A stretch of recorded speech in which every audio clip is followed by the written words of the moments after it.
I was flying to the front door to my 15-hour day. I got a phone call from my mother, and this is what she had to say. You're gonna get there when you get there.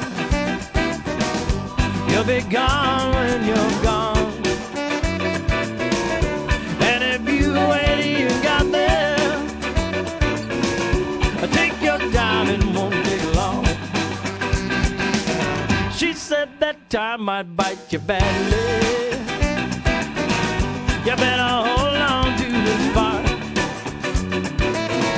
'cause 60 seconds in the sunshine is better than a lifetime in the dark.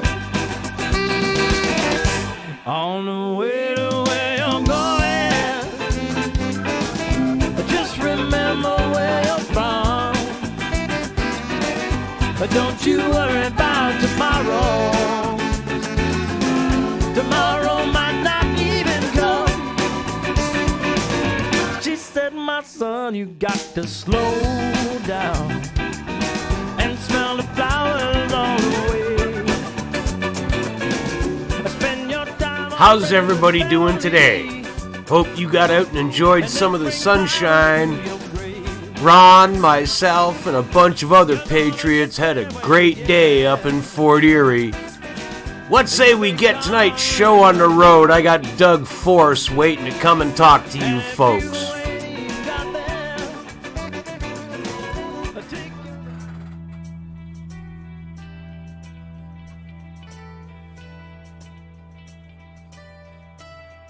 Who needs special powers?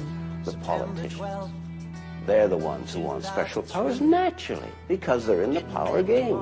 And what they can get from Ottawa, they will have more in Charlottetown, in Quebec City, in Victoria, BC.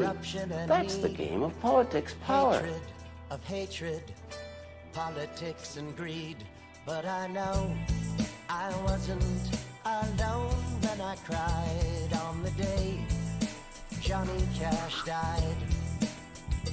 Yes, I know. I remember Harper when he was governor a few years ago. He was in an interview in Calgary, and he made plain that the federal government is a de facto government, which means it's an unlawful and illegal government.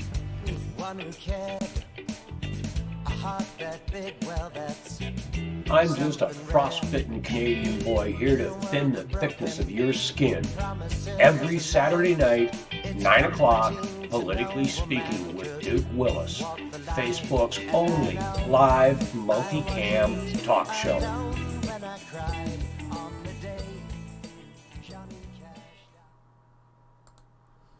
If this video individuals can inspire, but it is the doesn't kind of tighten the muscles in your throat, if this video doesn't make your lower lip quiver just a little bit,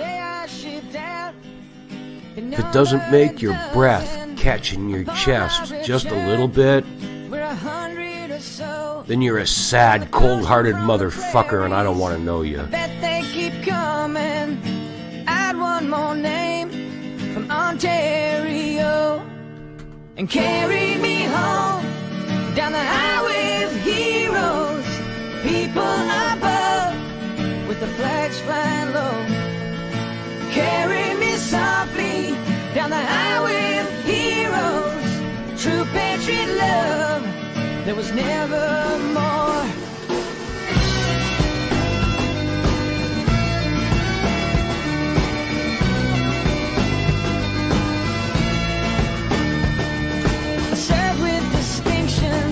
No visions of glory, I serve without question, a personal gain, seek no justification, it's not part of my story, and it offers no comfort to the one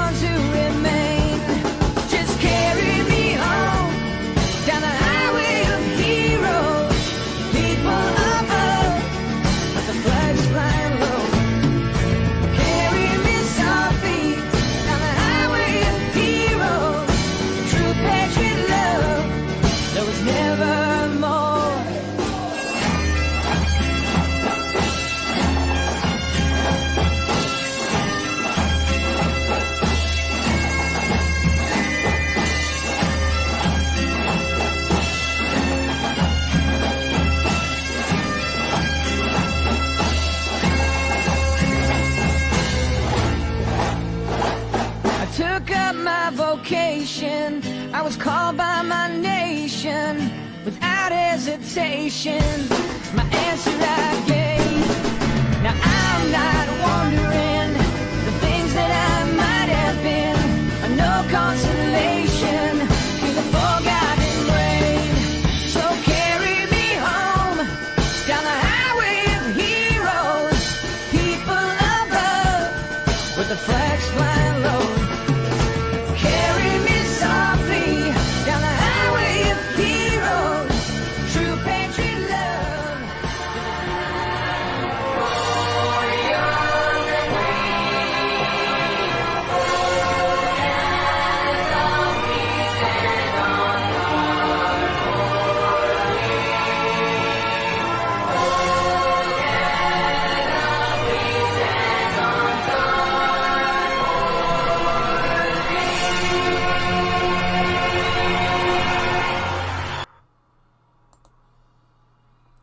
Hi everybody, how you doing tonight? Just want to do a quick check here in the Facebook chat room. Can anybody give me a thumbs up? Yes, and/or I agree. That song, that video, it is a great Canadian song. Never mind, has the makings, but I agree with you, dude. Can everybody hear me out there? How about over in YouTube? Give me just a minute. YouTube, you run a few minutes behind.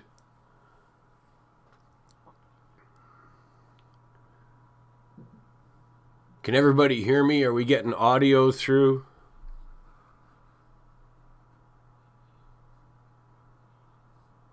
Check, check, check. It's showing me here.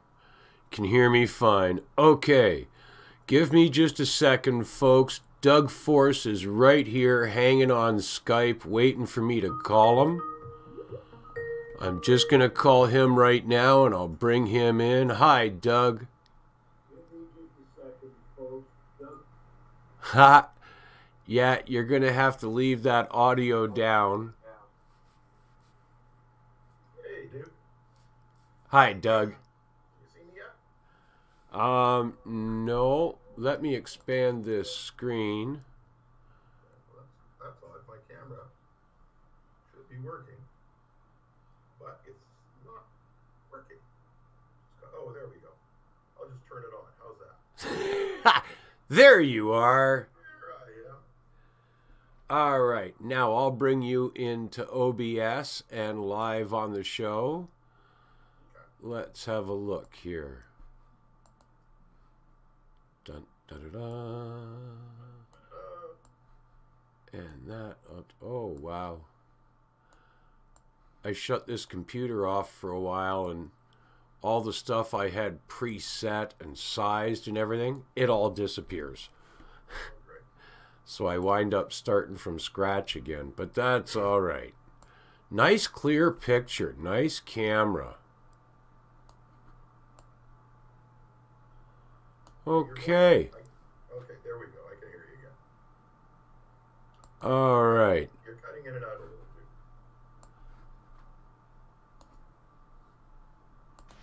bit. Okay. That should have you up there. I'm going to check the Facebook chat and make sure folks can hear you. Say hi to everybody, Doug. Good evening, everybody. So, Doug, There we go. I've got one question that came in by email, and why don't we deal with that first? And I've got a pen and a piece of paper here, so I'm going to try and keep track of questions from the two chat rooms, both Facebook and YouTube. Go for it. So let's deal with this one question that came in from out west. Before we go into questions. Sure. Sorry. No, that's okay. I just wanted to throw a couple of things out there to our listening audience tonight. Sure. As you know, Duke, I've been doing a lot of writing. We're about to do a 6-video set produced by Hugh Riley at that channel for us. There'll be about 25-minute videos. We're going to be they're all along the line of teaching videos. I'm gonna talk specifically about certain documentations that I bring up when I talk on forums like yours. The first one we're going to start shooting that this Thursday. It's called the British North American Act. Basically, what I'll be doing is breaking that down and explaining it more in depth to people, so that they get a better idea of what I'm talking about when I talk about it. And the next one will be about the Hudson's Bay Charter, Rupert's Land Act, and we'll go on to the Statute of Westminster. Then I'm going to get into the fraudulent letters patent that Mackenzie King tried to pass off, the fraudulent Constitution Acts that they tried to pass off, and then we'll do a double video, or part one and part two, of the Canada Act. We'll break that down for everybody in its intimate format, so that they have a much better understanding of what really has taken place here in Canada. And when I refer to these documents, when we talk, like you and I are going to talk tonight, they will have something that they've learned about what these documents are. And I just thought I might mention that before we get into this, and we can go from there. Awesome. Well, you and I did talk about this video project that you're working on, and Right. I think it's an excellent project, and your concept of how to introduce it to people, I think you've put something together that everyone's going to be able to relate to, because even for people who look at this and go, man, I don't know if I can handle listening to this kind of stuff for an hour. You're talking 25 minutes. Like, Well, exactly. yeah, like even people who couldn't handle high school history class for 40 minutes, one lesson a week or one period a week, they can handle 25 minutes of having something explained to them truthfully versus what they've been led to believe it is for generations. Well, and I promise I won't be your high school history teacher when I do this. I'll make it fun and enjoyable to listen to. and the way we're going to be doing it is I'll have the acts up on screen, in one screen, and I'll be explaining the various clauses and that are in there and why they're in there. Those clauses, some of the clauses that have been repealed, et cetera, why they were repealed, what the circumstances are that led to these clauses to be repealed, and so forth. So it'll be very interesting, because then you'll get a real clear picture of what the BNA Act was, or what the Hudson's Bay Charter is, and the Rupert Land Act is, what the Statute of Westminster is, the Canada Act 1982 truly is, and it's not what people think it is. It's actually an incorporation document. Yeah, anyone out there, and this is how simple it really is, folks. If you've created Betty's home-cooked butter tarts and you sold them at your local grocery store, which is owned by the guy you went to high school with, his parents and your parents went to the same high school because you grew up and live in a tiny little town in Manitoba, but to be able to put a label on it and call it a product, you had to register yourself as a little company. Then you understand what Trudeau did in 1982. He created not a manifest, but a company portfolio, otherwise known as a charter. Well, basically, these are articles of incorporation. Yeah. Yeah. And by the way, the reason we're doing this, to teach the people of Canada as to what's happened, is because we're going to also be creating constitutional committees. In other words, we want to take this out to the grassroots of the people of Canada, in all the provinces, in all the small towns, in all the small communities, and we want to start there. And we can start by doing constitutional committees, not constitutional conventions. That's a different animal, because the committees will start teaching at a grassroots level.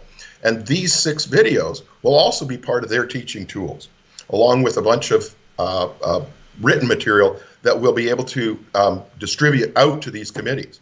So in about 6 to 8 weeks, we're going to have we're changing the website at Mythos Canada.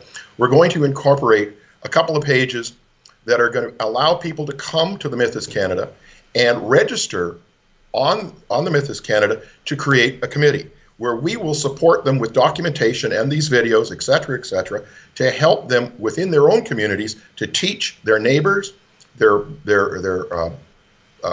grocery people, et cetera. Everybody within their communities can learn what we already know at the Myth and what you know. It's nice to live in the big city where you can kind of ignore everything, but the people out in the country are the people that really are the backbone to what we're doing. And it's very important that they have a deep understanding of they see what's going on in Ottawa, and they see what's going on the world stage with the UN and the New World Order, et cetera. But we want to give them the tools to make the change. And we can start there. The cities can catch up later. Well, the cities are easy to reach geographically speaking, right? Like, look at it. I don't care whether it's on the internet or driving in your car. There are people right here in Ontario who have no idea who Max Bernier is. I didn't. Well, yeah, and you live in a big city, but I'm talking people who live in remote Ontario who have no idea what's going on anywhere outside the 1 hour distance they can travel in their vehicle, and it's 3 hours to the nearest light bulb. Well, you know something, dude? I found I've traveled to some rural areas here in Ontario. We drove up to Wawa a few years ago. Very interesting. Stopping here, stopping there, and just quick meal. But you'd be surprised how informed the rural part of Canada is. I mean, these people, now that we have the internet and the advent of satellite television and so forth, they're a lot more informed than they were when we only had newspapers and yes, that's true. That's true. Now, I'm not saying that everybody is that way. I'm saying, but a much greater percentage than even 10 years ago. I mean, Trudeau has done us all a favor. He's really woken us up. Thank you, Justine, because you're making my job so much easier. Well, he's making the fact that it's a non-representative government. He's making that fact blatantly clear. He's doing what his father said. Just watch me. Well, yeah, and I refer people when they say, Doug, but we vote. We have representatives. I said, really? Have you read the Little Child case? You vote, okay, but as far as your representatives are concerned, you get the middle finger. Yeah, you want to tell our audience a little bit of background there on the Littlefield case? Well, it's actually Little Child. Little Child, sorry. He was an MP that ran for office in 1988. His platform to get himself elected was that he would vote against NAFTA. He won by a landslide. His constituents voted him in huge. It was 80%. He got 80% of the vote compared to everybody else. And so he got to Ottawa, and good old, what's his name, Mulrooney. He was part of the Mulrooney government. And Little Child, when the vote came for NAFTA, he voted for it. So his constituents took him to court, and it went all the way to Supreme Court of Alberta. And the judge at the Supreme Court said that Mr. Littlechild was under no obligation whatsoever to fulfill any promises that he made while he's on the campaign trail. Basically, his constituents lost. So you look at this and you think, my God, what am I voting for? And exactly, what the heck are you voting for? There's no reason, because they can lie, they can cheat, and they can tell you whatever they want. When they get to Ottawa, the big middle finger, thank you very much. And by the way, that also goes for all the provincial elections as well. Yeah, and your town and city. It's what they call precedence within the court system. Yeah. Once it's set, it's there. That was done in 1988, by the way. Anyway, we go on to the questions. You said you had somebody emailed you a question. Yes, I got an email from Kirk in Kamloops. And Hi, Kirk. How you doing? he asks, can you ask Doug to explain what he means by 2 big bags of money that René Lévesque received from Pierre Trudeau to keep quiet and go back to Quebec? Okay. Well, let's give this some context. The story was and is that René Lévesque received a letter from none other than Walter Cool back in 1976. Walter Cool wrote him a letter stating, Mr. Lévesque, you don't need to separate from Canada. You can't have a divorce without first having a marriage. So Lévesque, being not a stupid man, decided that he would go to Ottawa and show this letter to Pierre Elliott Trudeau, which he did. And Trudeau read the letter, and he looked up at Lévesque and said, yeah, so what? And Lévesque said, well, is it true? And Trudeau said, and this is where I took literary license, Trudeau said, yeah, here's 2 big suitcases full of money. Now piss off and get back to Quebec. The reality was that he actually told René, like I say, I took literary license and I said 2 suitcases because it sounded better than saying, I doubled your transfer payments. Now go on back to Quebec and keep your mouth shut. Because it was actually transfer payments, not 2 big suitcases full of money. But 2 big suitcases full of money sounded kind of cool. Right. Just and literary by the way, license. folks, we still see all those double transfers. Now they call them, equalization payments or something like Right. that. The federal government just issued one to Quebec in January, first of the year, for some ridiculous $11 billion or some 11 million or some 1.1. No, it was 11 billion. How much? I think it was 11 billion. I think you're correct. 11 billion. Yeah, a ridiculous amount of money. And, Well, and- that's all part of the Parti Québécois. Take it and shut up. I feel sorry for the politicians in Quebec because once the people of Quebec wake up and understand that they've been literally screwed by the Parti Québécois for the last 50 years, I think we're going to see a lot of those lampposts full. Yeah, I think maybe the people of Quebec will reenact the Marie Antoinette scenario. Let them eat cake, ha ha ha. No, guillotines. I know. You just didn't want to say it. I'll say it. That's okay. You said. Well, she said, "Let them eat cake," as they put her into the guillotine, right? Yes. Oh, I'm reading in the Facebook chat room that next year Quebec gets 13 billion. Yeah. Now, how much do the other provinces get?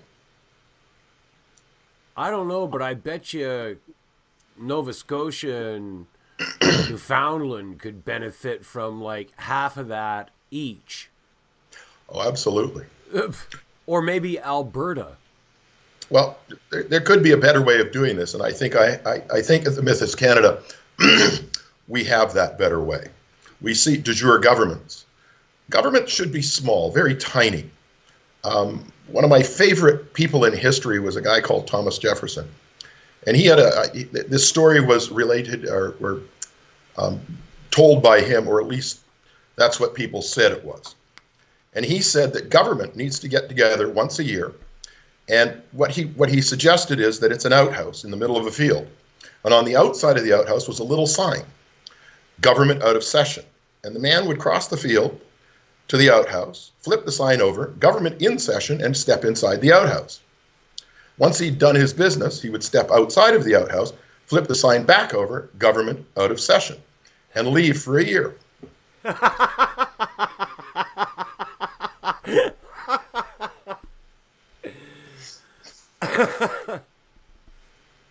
A nice small government. I like that. I like that comparison. Well, I think, keep in mind, I talk to a lot of people across this country. I get phone calls out of the blue, and that's something I'm going to do in a few minutes, folks, is I'm going to post my phone number for those of you who don't have it, and you can either text my cell or call my cell and ask Doug some questions. But one of the things I've been talking to people lately is about the fact that we can't fix Canada until we fix all the provinces first. We can't. Canada is the confederation, the unification of independent bodies, and those independent bodies have to be realized as the sovereign states of the people that are in them before they have the authority of the people in them to unify as a national government. So as much as we want to try and save Canada, first we have to create Ontario. We have to create Alberta. We have to create British Columbia. Doug, am I right there, Doug? No, you're absolutely correct. And the funny thing here is people were never told this. What has happened here, and I talk about the Statute of Westminster, et cetera, but in 1762, when the English took over from the French, they also took from the French what they call a corporation sole. And that corporation sole was French Canada. When the English conquered French Canada on the Plains of Abraham, they lost, and the French turned it over. The corporation sole then became Canada, just Canada. And over the many years that had taken place from there, they used the letters patent that they created over the years, and they all to seat the Governor General in that corporation sole known as Canada. In 1867, they decided that they would create a more solid format for the government of Canada that would be created by the Governor General, and that was the British North American Act. From doing that, those letters patent, known as the British North American Act, changed the name of the corporation sole from Canada to the Dominion of Canada. Okay? Yeah. So in 1931, when the Statute of Westminster made the British North American Act null and void, the position of Governor General null and void, it also nullified the Dominion of Canada as the corporation sole. In other words, there's no such thing as Canada. Canada does not exist. It only exists as the Government of Canada, INC. They have you believe that Canada is a country. I got a very interesting email earlier today from a lady by the name of Marianne, and she has been in Ottawa doing a bunch of research on the Parliament buildings, the land underneath the Parliament buildings. And she's gone through, and I'll be speaking to her tomorrow. And hopefully she's watching us tonight because she said she would. I emailed her tonight with my phone number and saying, I'm going to be on Duke Willis Live. Come watch. So I'm going to be speaking to her tomorrow. But she's done a really deep dive on who owns that land. And one thing is 100% certain. The Government of Canada, INC, definitely does not. Doug, I have a question here for you in the YouTube chat room. Maureen is asking, I have read the cool letter to Levesque, but is there documentation on the conversation between Mulroney and Levesque? No. There's no documentation on, you mean Pierre Trudeau and Levesque in 76? Yes, she wrote Mulroney. Okay. I'm sure the only thing that came from that was Levesque's conversation after he went back to Quebec with a number of people he told the story to, and over time the story became kind of I don't know, passed around, and I was told the story from somebody who had been told the story from somebody that had been told the story from somebody that had been told the story, and that's how I got it.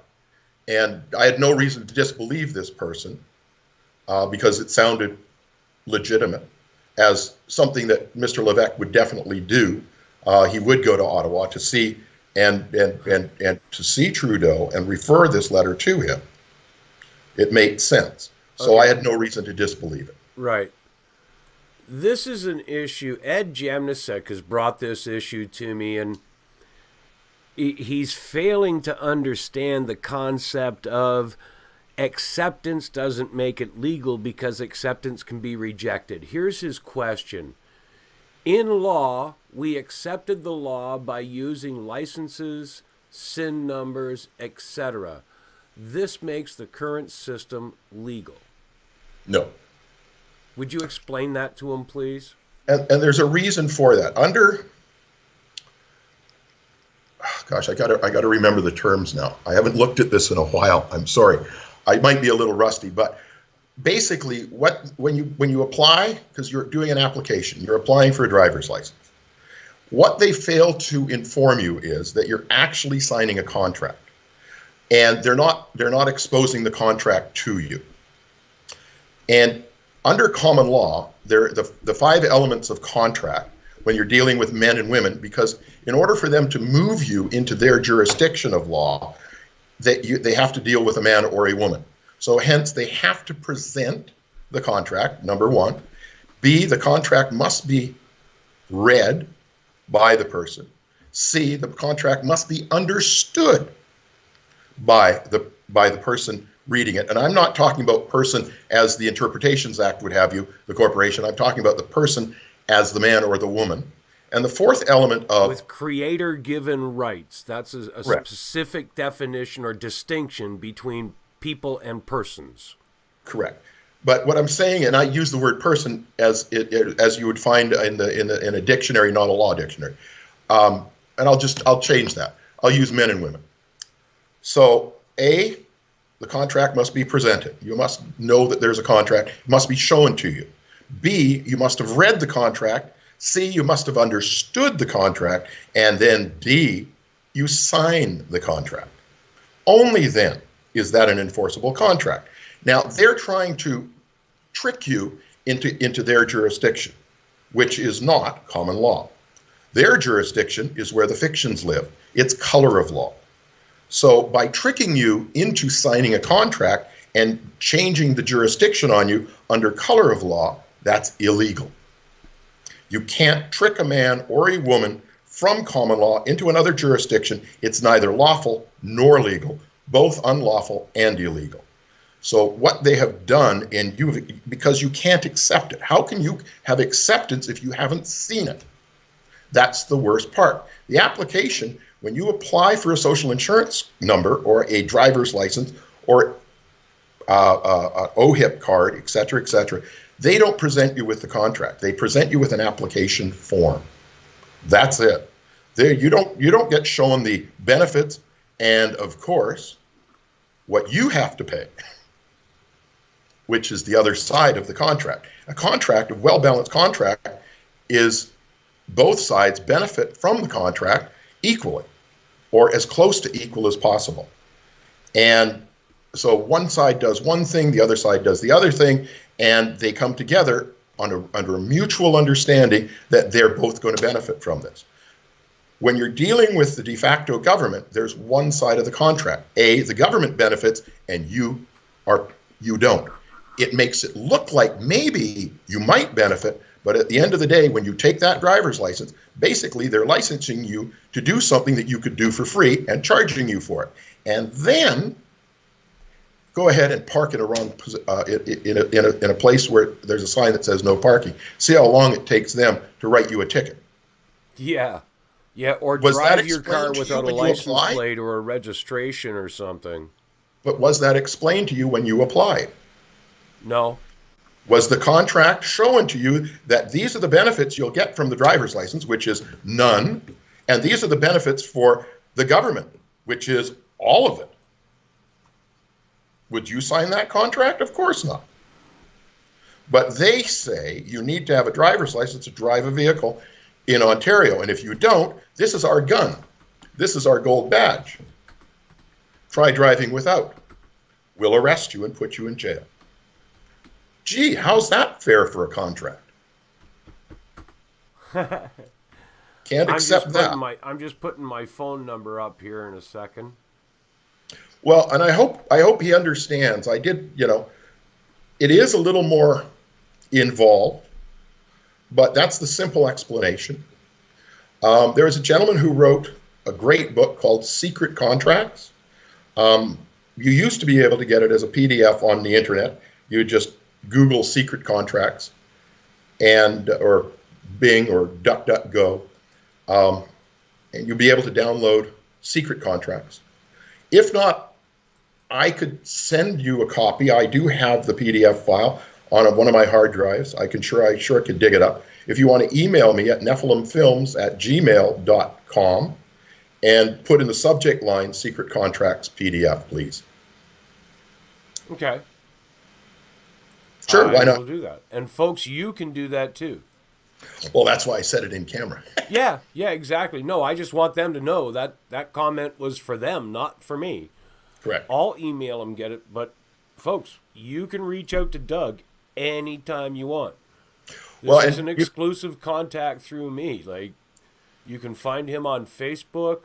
You can go to themithiscanada.ca. You can use the email address he just told you. Well, and also info@nephilimfilms.com. You can get us there.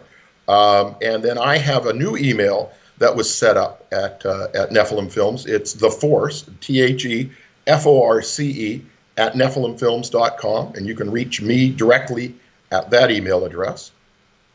There you go, folks. So you've got direct access to the man. He will answer your questions and help you along the way. Absolutely. Now, the videos that he was talking about, Doug and I talked about them earlier today.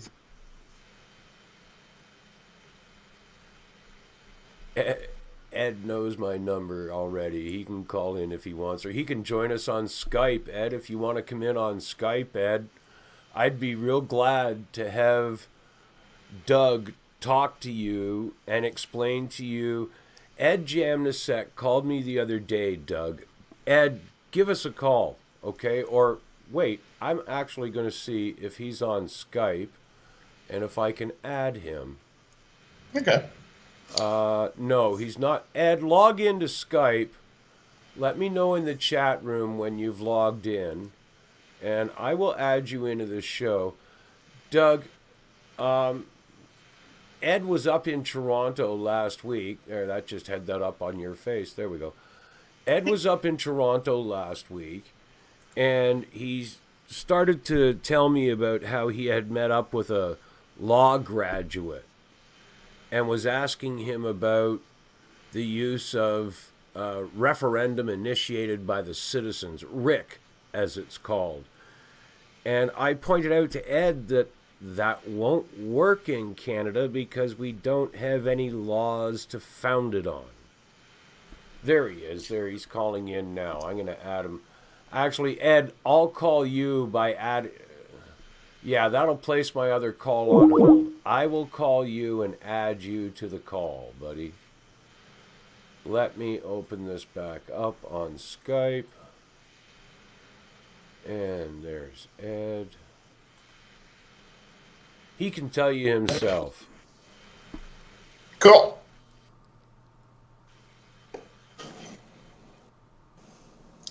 How's it going? Wait till we get your cam up here. Are you going to turn your camera on? Should be on. Should be on. Oh, there it is. There we go. Okay, that's got you up there. First and of all, it fits. Hang on. I'm still looking at all the different options, all the different issues. I followed some of Doug's work. There's a lot of things going around right now. There's an interesting time we're living in. I personally have nothing to add to this conversation, so I don't know why I'm here. I don't want to take any away from... No, you do. You do. With regards to Rick... And there goes my phone with a text message, so people are messaging in.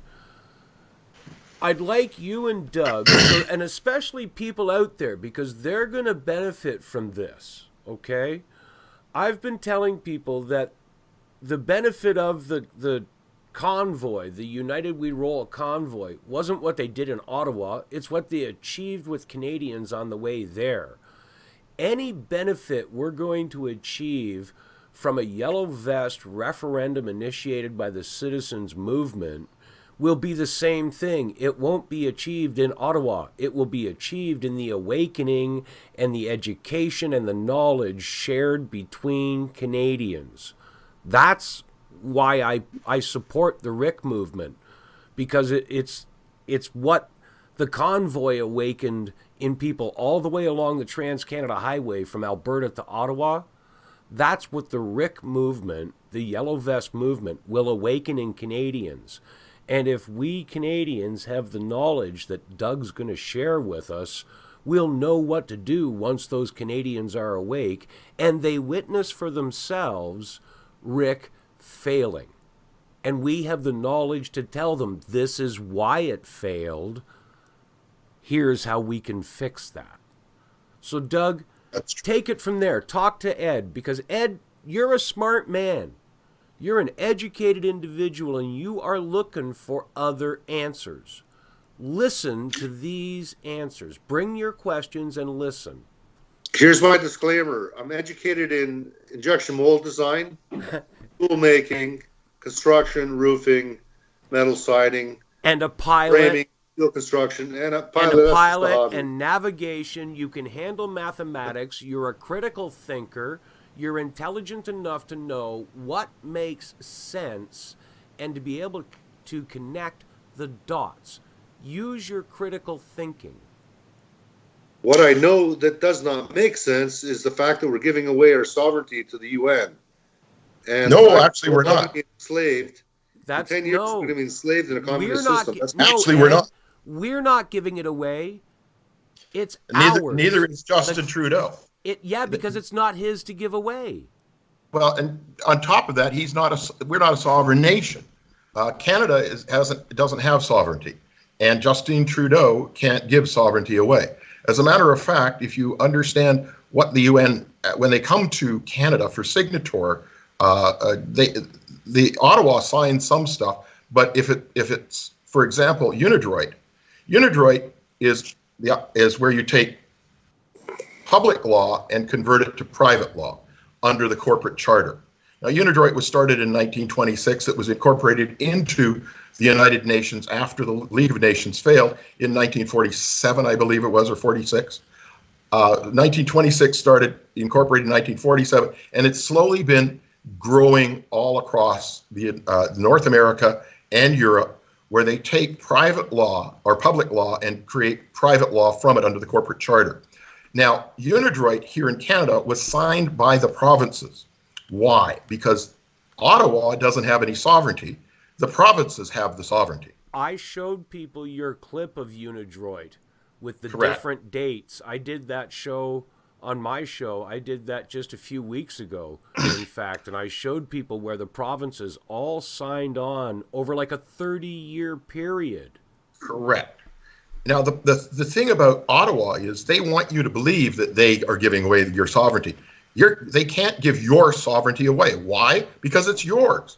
We just haven't exercised our sovereignty by holding a constitutional convention seating de jure government in the sovereign nation of Ontario. That's important to know.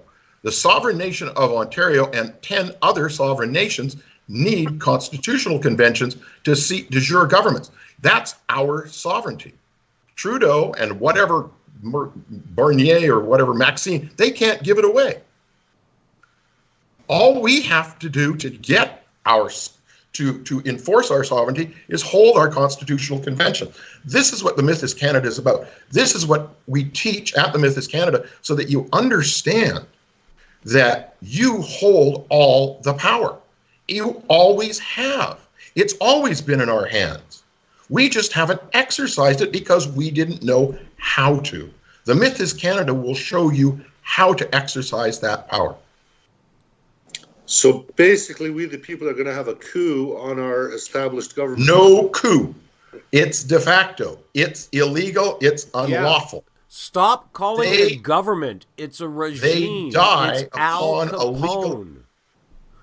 Sorry. They Doug. die upon a legal and lawful government being formed. They can't stand in law. They live in color of law. They deal with fictions. Look at your driver's license. Look at your birth certificate. Look at your passport. All capitalized. all made in glossa, dog Latin. It's fictitious, funny language, for lack of a better term. It's called dog Latin. That's what all capitalized version of your name is. In the gosh, I can't remember the name of the book, Chicago Styles Manual. There you go. It's called glossa, Glossa. And that's how they deal with you. They deal with you as a fiction. They can't see the man, Ed. They can't see the man, Duke. They can't see the man, Doug. They can only see the fiction that you have contracted to be without actually being shown the contract. Is the easiest way to describe that. Pretty far out concepts. Nope, not at all. Down to earth concepts, ones that, yes, once you get your head around it, Ed, once the penny drops, it's so simple. You see everything. You go, oh my God. We pulled the curtain, and there's the wizard pulling the levers. If you follow us, you go to the Mythos Canada, you can watch some of my videos where where I've been explaining. Over time, I've had people call me up and say, Doug, I get it. I finally understand. If you'd like, I'll send you an interesting book. It's called Ho Canada. It was written by Russell Rogers Smith in 1965, and it explains what the Statute of Westminster is all about and how he wrote the clauses that went into it for Mackenzie King. Mackenzie King took them to England, and they were put into the Statute of Westminster verbatim. In other words, exactly as he wrote them. And he wrote them so that Canada could stop being a colony of Great Britain and become the 10 sovereign nations and confederate a federal authority over time. If you'd like, I'll send it to you. All you need to do is email me your email address at nephilimfilms@gmail.com and put in the subject line R.R. Smith, and I'll know what to do. That's NEPHALEMFILMS @gmail.com. That'll get you started. Now, has any other country been in the situation Canada is in? No, we are so lucky. We are so fortunate that in 2019, 2020, we can actually change the world, because the world on the New World Order and the globalists, blah, blah, blah, and the one world government, all this other stuff, they're looking to formalize everything under the corporate charters. And what we can do by seating de jure governments in common law is collapse their whole structure globally. Yeah. How's that for cool? Think about what I said last night about Canada being the corporate headquarters of the cabal. So many companies, big companies in this country, have their international headquarters in Canada, but yet do less than 20% of their corporate business within Canada. Some of them don't do any business within Canada. They do business internationally, but they're headquartered here, like SNC-Lavalin. Well, it's interesting. I was in the States for a few years. I was doing a documentary down there. I was doing research for Bamboozled, the Reseeding of the Republic. And Washington, D.C. found out they didn't like what I was doing, so they asked me to leave.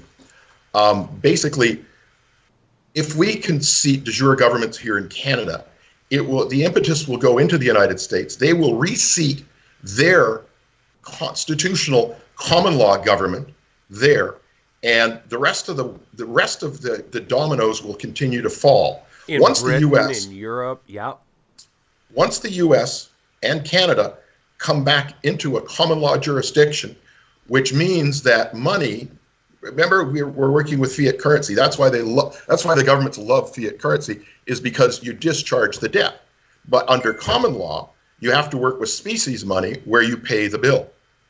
Now, China and Russia and the BRICS nations and the 162 Monaco Accord nations, have already signed deals that they will go to a species money. And so the West has not done that. We've sold, there's no gold in the coffers in Ottawa. It's all been sold, and it was sold quite a number of years ago. In the United States, Fort Knox holds no gold because the parasites down there under Bill Clinton, what was his name? The Treasury Secretary, Robert Rubin, he wound up selling all of it out from the Fed clandestinely, replacing it with gold-plated tungsten. But they were so greedy that they actually sold the gold-plated tungsten about 5 years later into the gold market. How foolish is that? And so who's been the number one buyers of gold in the world? The central banks are not the number one buyers, but Russia and China are the number one buyers of gold in the world. Their central banks have small quantities of gold. Russia buys gold through a private corporation that's run by and owned by the Kremlin. The government owns that. The central bank is not owned by the government. It's still a Rothschild bank. But they have very little gold within that bank, about 3,000 tons, where they hold about 35,000 tons in the private company. China is the same way. Their central bank is their central bank. They don't. The Rothschilds don't actually own that bank, but they have their gold is separated from that. They still use because they still have to provide for the BIS every year an accounting of how much gold they have on their balance sheets, and they hold it off the balance sheets of that central bank. And they hold somewhere in the neighborhood, estimates have been anywhere from 75,000 to 200,000 metric tons. Nobody knows for sure. People say, well, there's not enough gold in the world to replace the fiat currency, but the fiat currency is fiat. Who cares? It's not real. It's not real. So if it costs $10 trillion for 1 ounce of gold, you can take that $10 trillion and go to Starbucks and buy 1 cup of coffee. So yeah, what? Doug, there's a comment in the YouTube chat room, Maureen, who asked a question earlier. She makes a very valid point. The current debt load belongs to the de facto government, not, well, she doesn't say not to the people. Those are my words. She says it belongs to the de facto government, and that's true. That's true because it's called odious debt. Yeah. What is odious debt? Odious debt is created by tyrannical governments, by the tyrants that run it. So it's their debt. So Justine, have at it, boy. You go pay it. Yeah, the Rothschild wants their pound of flesh. Yeah, they can take it from Harper, from Justine. They can take it from all the ministers. From Gerald Butt's butt. Exactly. Rick Allman sums it up rather nicely. In the Facebook chat room, he says, our so-called government can't survive without us, but we can survive without correct. them. We can eliminate the ugly greed that's plaguing Canada. Well, if anybody has ever gone to court, they will understand this. And I use court because it's the simplest explanation, or simplest example. When you go to court and you sit in the gallery, when it's time for you to come forward, they ask you, what is your name? They call out your name. So and let's use me as an example. So they will call out Doug Force, and I'll stand up and I'll say, okay, that's me. Well, what they're actually doing is they're looking for you to consent to their jurisdiction, and they're not calling your name, they're calling for the fiction. What they want from you is you to be the debtor. So when you stand up and you say, yes, that's me, then you come forward, you cross the bar, and you go to the table and you sit down, and then the judge might address you directly. Mr. Force, he might say, we're here today on these charges. How do you plead? Now, because he's asked once again, directed my name, Douglas Force, he's asking me to do a plea, or my consent for him to beat the shit out of me once I agree. Police officers do the same thing. When they ask you for a driver's license and you hand it to them, they're getting your consent to once again beat the shit out of you. So anytime you go into explain to people the underlying truth behind a policeman saying Do you understand? It's simple legalese. Understand actually means in legalese. Do you stand under my jurisdiction? And I was talking to a gentleman earlier today who had gone through a process with the police in Saskatchewan, of all places. He got pulled over, and they went through a process. And basically, what the police try to do is when they're talking to you. That was an interesting. When they talk to you, they ask you certain things, okay, to get you to comply. And when they charge you with a crime, for example, for speeding, they write you a ticket, but they ask for your driver's license, so they get you to stand under their jurisdiction. And then they write you a ticket. And what they're doing is they're creating joinder because they're practicing law without a license. So when a police officer charges you, he's created joinder. In other words, he's taken the fictional name and put a man with that fictional name and then put a charging slip on that man. And that's called joinder. And that's illegal. For police officers, cannot do that. They're not licensed.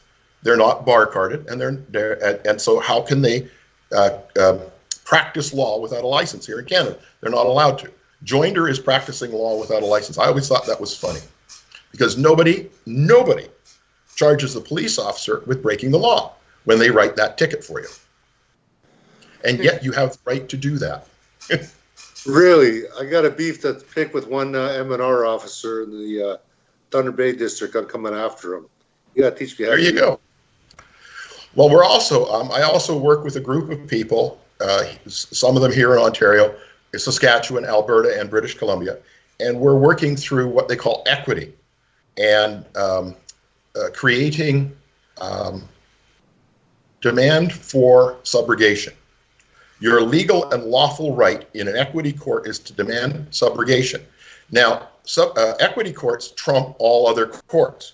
So when you go into court and you demand your right of subrogation from either the judge or the Crown prosecutor, they have to stop what they're doing. And in some cases, we've seen now the judge out in British Columbia said, we can't do that in this court, but there's a court downstairs that you can go to.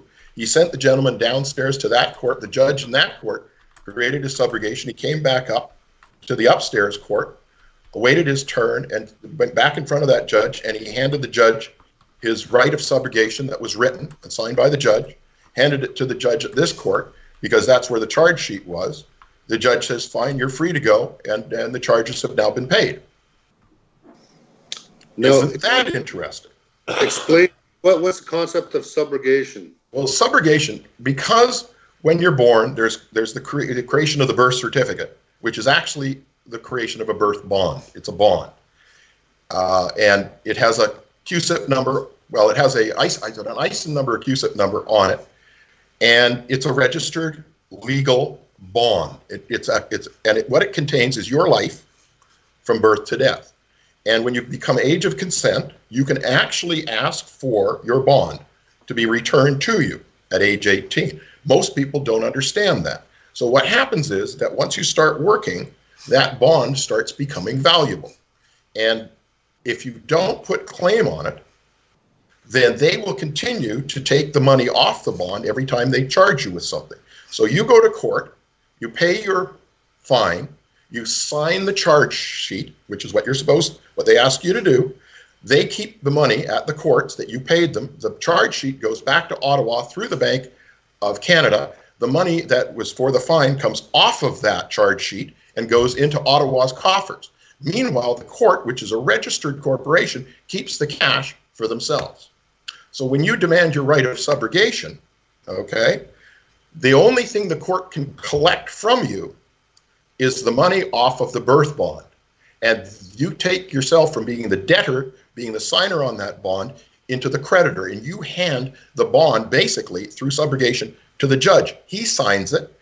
They still get paid, but you don't get any money out of your wallet for them. And that's why they really don't like it, because their new Porsches, their new homes up in the lake are all paid for from what comes into the coffers of the court through cash that you've paid for your fine, because Ottawa, or if it's the province gets the money off the bond directly. Now, this whole process of subrogation, I'm still not clear on this. I'm missing something here. Yeah. If you're truly interested in subrogation, it's a long process of learning. We've been studying this now for about a year.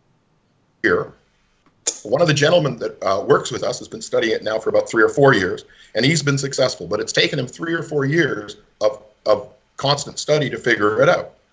Now, he's been generous with his time and information sharing with us, and we still have to do the work of reading the material, and there's literally thousands and thousands of pages of books that need to be read. And we're trying, and as I was saying to Duke the other day, what we're trying to do is refine it down so that we can offer a package to people that everybody then can use, which will put a huge dent in the court systems, which is wonderful, but the government will still get paid. In other words, we're not going to hurt the de facto government. They'll still get their money. Just the judges and the Crown prosecutors won't get their bonuses. Now, if this turns over the court systems, are killers going to be walking away? Oh, God, no. No. The low IQ people that commit murder and so forth could never get their head around subrogation. You're talking, you have to have some intelligence in order to do this. And people that go out and kill people for fun or whatever are usually of low intellectual value anyways. So it's not that easy to work. The package that we would put together won't be plug and play, because it can't be plug and play. It's just not that way. You still have to be able to stand in the courtroom and understand, because the judge will query you on it. A lot of the stuff. Yes. We're getting a question. A couple of people have asked. You're using a word that they're asking about here. They'd like you to spell out subjugation. Subrogation. S-U-B. Subrogation. S-U-B. Hang on a second. I'm going to get the exact spelling for you. Well, I want to get it right. S-U-B-R-O-G-A-T-I-O-N.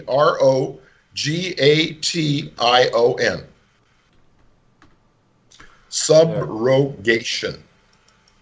Oops, and I spelled it wrong. It's I-O-N, not O-I-N. I typed it into the chat room, and I spelled it wrong. Yeah, Duke typed in the lotion. Subrogation. This is a very, I'm sorry to say this, gentlemen, this is a very deep hole. The only reason I mentioned it is because it's an interesting topic, and people can go online. Justinian Deception and Romley and Rohan, they talk about this, a little bit about this out of Australia. I know that David has this up on the Myth is Canada group page. Romley has, there's a couple of posts from Romley and Justinian Deception. And Rohan has a YouTube channel that you can go on to, and he discusses this somewhat on his YouTube channel, and it'll give you a taste of to what's going on. If you're really super interested about really kind of diving into this, there's a gentleman in Houston, Texas called Roark, R-O-A-R-K, Roark. And he holds a conference. This weekend, he's actually holding a 3-day conference. It's $1,500 to go to the conference, and he keeps it small, 60 people only. And he holds them about every 3 or 4 months. And he takes you on a very, very deep dive. Saturday and Sunday are 12 to 14-hour sessions that, my God, you know, he just gives you so much information. But you get an 800-page book when you leave, or during this conference when you get there, and it goes into finite detail as to how it all works. He actually has within that book templates that you use to file in courts for this stuff. As a matter of fact, we're working now in Alberta to see how it works against property tax with the various municipalities. Well, see, that's the double-edged sword, because we pay our property taxes to get garbage collection, to keep the streets plowed, keep the water. You've never heard of land patents, have you? I've heard of land patents. Haven't got a clue what they are though. Land patents. Most of southern Ontario is under land patent. All of the land in the United States is under land patents. Basically, a land patent you can take if you sit on property that is under a land patent here in Ontario, you could take and update your land patent into your common law name. And basically, a land patent gives you a allodial title to your property, at which point you can then go to the municipality and show them that you have the land patent, it's updated, and they'll take you off the tax roll. You then go into a private contract for garbage pickup, for sewer and water, if that's what you have, and it's about one-tenth of what you pay in property taxes, because property taxes cover all kinds of other things, school, et cetera, bike paths, park maintenance that you're not a party to, and so forth. And so once you've exercised your right to have your land patent updated in your name, you just simply contract. If you want the snow removal in front of your house by the city, then you contract with the city to have that. If you want it done privately, then you contract it, have it done privately. Basically, it puts all the power back in your hands, and the city now needs to come to you. It's interesting. When I was in the States, we were doing a lot of work with people exercising and gaining their land patents or updating land patents across the United States. There's a website called teamlaw.net in the U.S. run by Eric Madsen, and he was the gentleman that introduced me how to reseat the Republic. And one of the things that he does is he makes sure that people exercise their unalienable rights to own land in a allodial title. And I learned when I came back to Canada that Canada, actually, we have land patents here, especially Ontario. Like I say, most of southern Ontario is under land patent. They become less and less as the further west you go. You follow the rail lines out west, and land patents are on either side of the rail lines to about 50 miles north and south of the rail lines. You'll find land patents as far out as New Westminster, British Columbia, has some of their property under land patents. So, somewhat unrelated, but Rocco Galati would be considered a constitutional lawyer, right? Yeah, I've had conversations with him. What's his opinion on where you guys are going with all this? Well, to be honest with you, because he was with Comer, and I never actually got into it with him, simply because it would have been a bit difficult. They had cameras there from. I was at one of their when the Canadian High Court threw their case out. They held a 2-hour on-camera interview with the press conference, and I was invited to that. And after the press conference, I went and talked to Rocco in his office and talked to him a little bit about what we were doing at the Myth is Canada as a documentary. And I asked if he wouldn't mind being interviewed for the film, but I didn't get into it. So he gave me his business card, and I'll give him a call when it's time to do the interview, and then I'll ask him what constitution. Because on camera. The reason why I'm asking is, okay, you've done all this research, very knowledgeable on the subject. I'm just wondering if there's that one little thing that'll bring all this crashing down. It's the one thing we don't know. The one thing that I didn't have up until 2016, the one piece of the puzzle I didn't know was what I knew that it was a corporation sole. I knew that they needed letters patent in order for the Governor General to sit in the corporation sole, but I didn't know what they were using as letters patent. I had my suspicions that it might be the British North American Act, but I wasn't sure. It wasn't until I read Russell Rogers Smith's book, Ho Canada, that the penny dropped. And that was the final key to my research. Now, I'd been researching at that point up until about 12 years of research. And to find that final piece of the puzzle was like the eureka moment for me. The research is extensive. I have documentation going back to pre-1762. And I've gone through all of it. I'm 100% certain of what we are doing is correct. There's no doubt in my mind. And like I say, I've read the stuff that I've got as documentation that we don't and we won't be including in the movie, because the movie would then be 6 hours long and of epic proportion.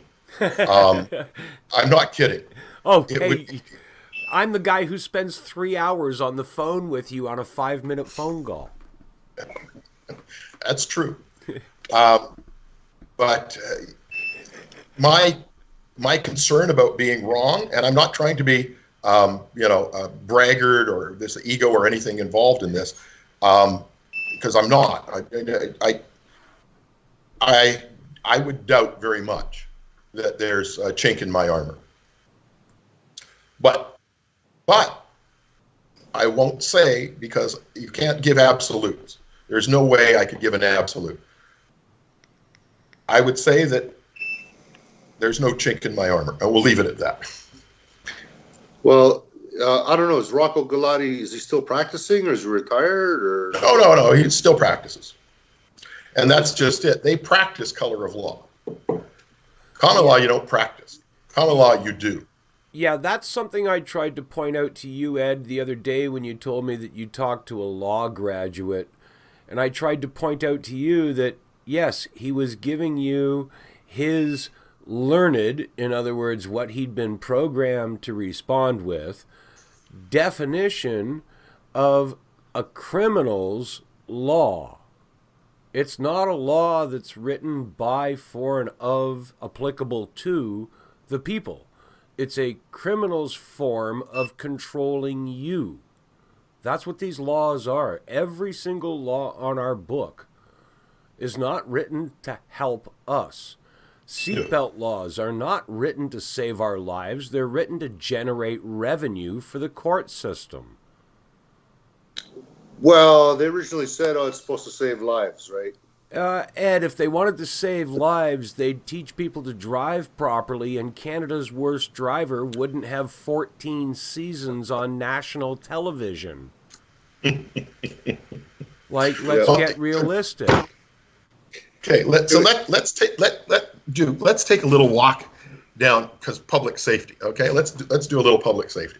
Yeah, let's demonstrate how people have been fooled into accepting losses of their freedom in order to gain safety. Well, in the 1960s and through the early 1970s, they had leaded gasoline, and leaded gasoline used to create smog in Los Angeles, Houston, and so forth, and it would create these terrible inversions where you get this yellow mist, and people were dying from it because it created a poisonous gas called carbon monoxide. And so they decided that it would be better to stop putting lead in gasoline. And please understand what I just said. They didn't take lead out of gasoline. They stopped putting it in, and then they charged you more for it. But that didn't get rid of the smog. So there was a very inventive gentleman who created something called a catalytic converter.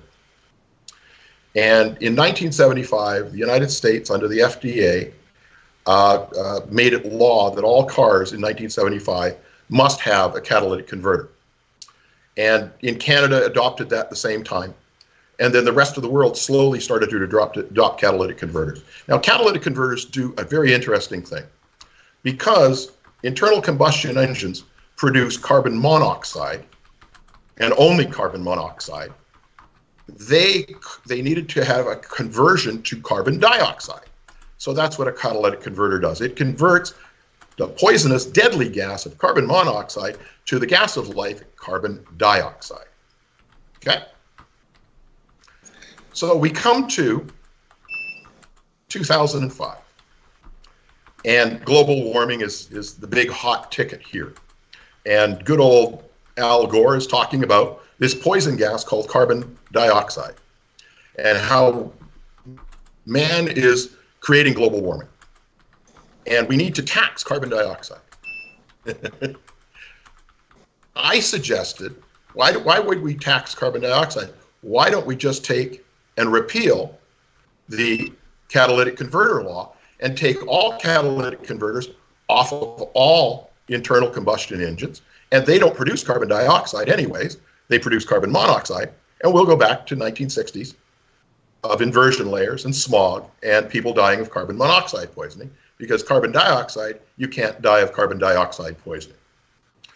As a matter of fact, if you're in a room full of carbon dioxide, you just suffocate. It's an exhalant, not an inhalant. In other words, your body can't absorb it. It has to. So this was good in 1975 that the government stepped in and said, wait a minute, we've got to stop carbon monoxide and make a law that says all cars have to have catalytic converters. That's a good thing. It's a bad thing that Al Gore came out with this fraud of global warming and how carbon dioxide is causing global warming. Stop breathing. No, but here's the thing.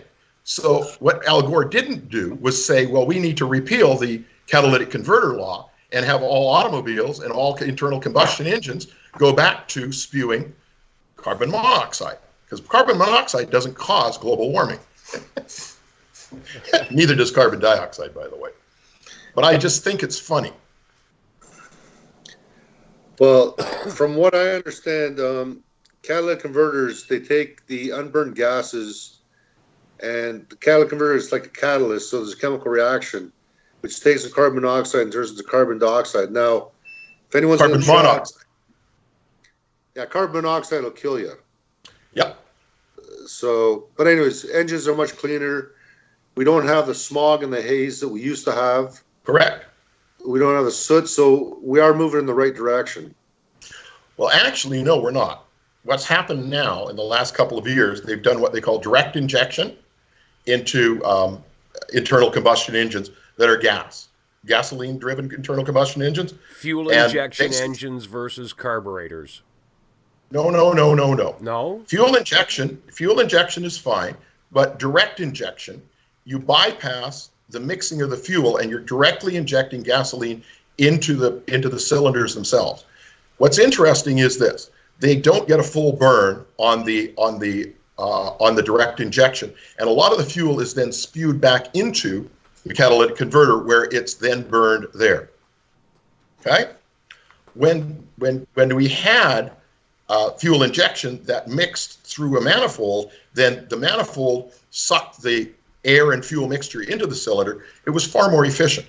Today, they say, well, they can get more gas mileage this way. That's a lie, because what they're doing is they're turbocharging these engines in order to increase the pressure within the engine itself in order to get the burn happening, so hopefully give them at least a mile, maybe 2 miles per gallon more out of fuel. But that's it. It's so negligible. But what happens is, through direct injection, the engines last about half as long as if they were fuel injected. In other words, they have these aluminum blocks, have these steel sleeves. They are very high pressure within those due to the turbocharging of these engines. And so your engine life is basically cut in half. The efficiency is also cut in half. If you're going to lose half the engine life, then you're going to lose half your efficiency when that engine starts to break down. It's high heat generation that comes from doing that due to direct injection. But because of the fatwas put together by the regimes here in Canada, but mostly in the US, to increase the CAFE mileage down there, they went to direct injection to give them a bump in gas mileage by 1 to 2 gallons, or 1 to 2 miles per gallon. Okay, Doug, we're gonna flip over to a couple of questions here. It seems I've missed one in the YouTube. Boy, did we get off topic. Yeah, well, I'm still not done with the lead in the gasoline, though. Pilot, there's a whole debate going on around this with the general aviation fleet. We can go there if you want. We'll that's save okay. that. We'll save We'll come that back for to the another business, show. Canada. Or Thanks, Ed. the two of you, are you going to log out, Ed? Or you... I just gotta put some barbecue sauce on my ribs. I'll be back in a minute. Okay. All right, Doug, I've had a couple of people in the YouTube chat room ask the same question, or roughly the same question. Sure. They'd like to know, what is Crown land? You were talking about land patents, and that's when these questions came up. Crown land today, okay, is they will have you believe that it belongs to the Queen. But it doesn't actually belong, but it's managed by the City of London. That's what Crown land is today. Basically, the Crown is the City of London. Under the Dominion of Canada, back in 1930 and prior to, Crown land was the Crown and Chancery. The Crown and Chancery managed the land in Canada because it was basically the corporation's soul. The corporation's soul was the land in Canada. That was the allodial title to the land in Canada, and it was managed by the Crown and Chancery. In other words, Crown and Chancery signed the letters patent designated for the Governor General to sit in the corporation soul that was Canada. Okay, was the land. That's what the corporation soul was. It was the land. Once the corporation soul was dissolved in 1931, the City of London took over the management of what they call Crown land in Canada. Now, they did it because it was a de facto government. And they're managing it for profit for themselves, not for us. It's our sovereign land, but they take the management fees for themselves. Does that cover? You know, we think it's the Queen. It's not. It's the City of London. Yeah, it's a the bank called the Chancellery. The Court of Chancery. The Court of Chancery no longer has any play in Canada at this time.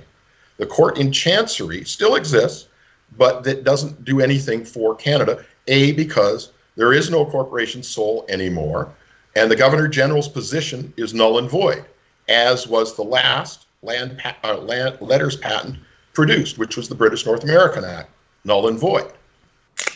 The only thing that we have today here in Canada, and I'll talk about this in depth on a two-part video that we're producing, is under the Canada Act, which is really nothing more than the chartering of a corporation known as Government of Canada, INC.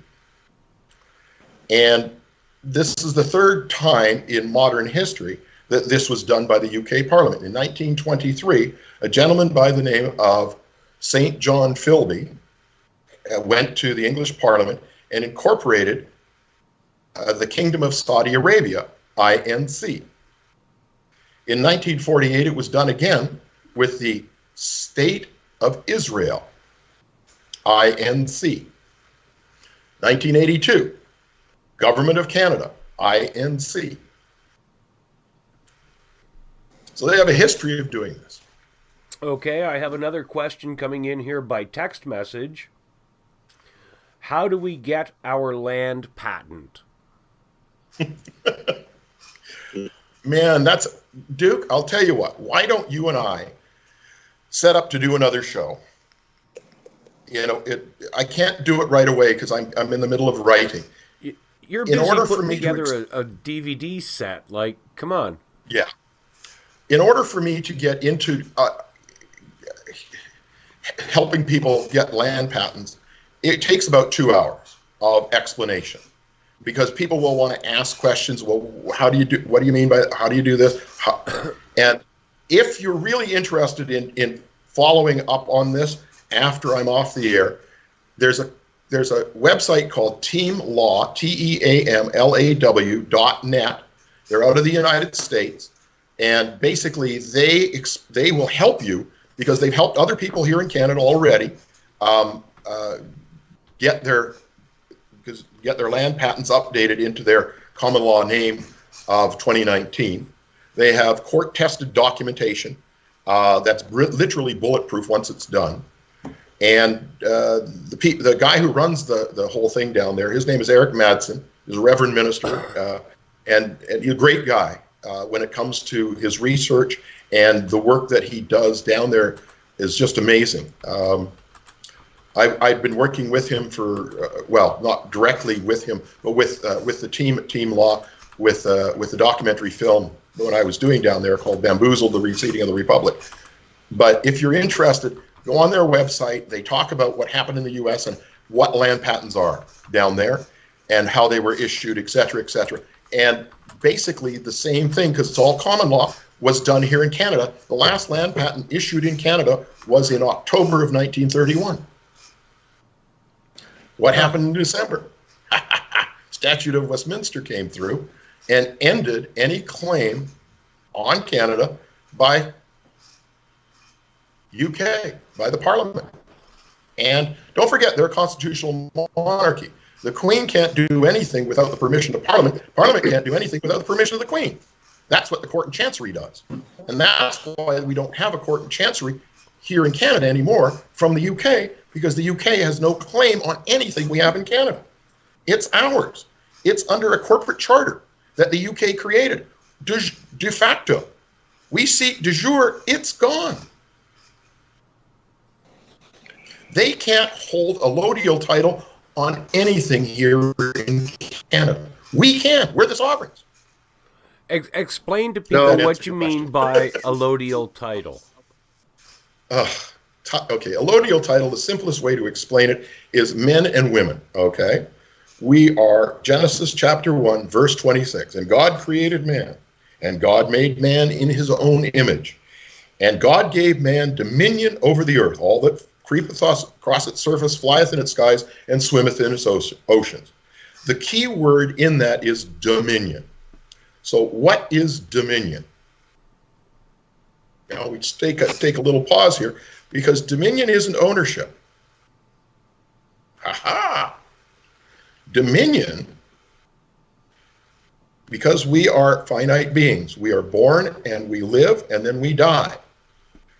So we have management capacity over the earth. But in order to have management capacity, we also have to be able to have the land that we stand on. And the land that we stand on is in allodial title, which means that the ownership goes from the bottom of your feet to the center of the earth, from the top of your head to the outer reaches of the atmosphere.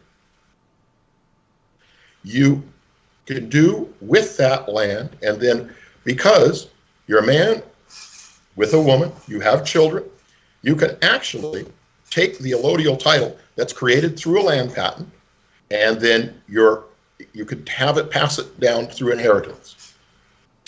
So your children and their children can take on the land patent upon your death. Upon their deaths, it goes to their children, et cetera, et cetera. What the modern de facto government doesn't want you to know is that because the land patents, once issued by, well, the Crown, for example, issued them here in Canada, once they're issued, they cannot be easily removed from the land. In other words, if they want you off the land, because it's your allodial title, they have to take you to a common law court. And for very good reason, have you taken off the land.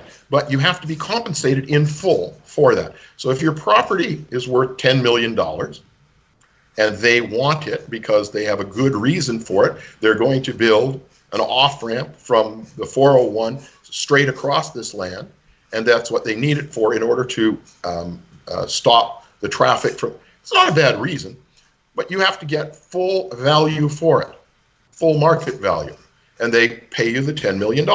Now, normally you wouldn't have to go to court for that to have it discharged, because they would negotiate for your land under the land patent. Very, very, very, very few times have anybody ever been taken to court and being discharged off their land patent. But they like to think under eminent domain. Now, eminent domain was created, okay, under common law, but is now used in admiralty jurisdiction to force people off their property, and the governments use it a lot in the United States and Canada to take good people off their property for pennies, to give it to their buddies. But yeah, allodial title from the bottom of your feet to the center of the earth, from the top of your head to the outer reaches of the atmosphere. That's ownership. Now, there's a double-edged sword there. I could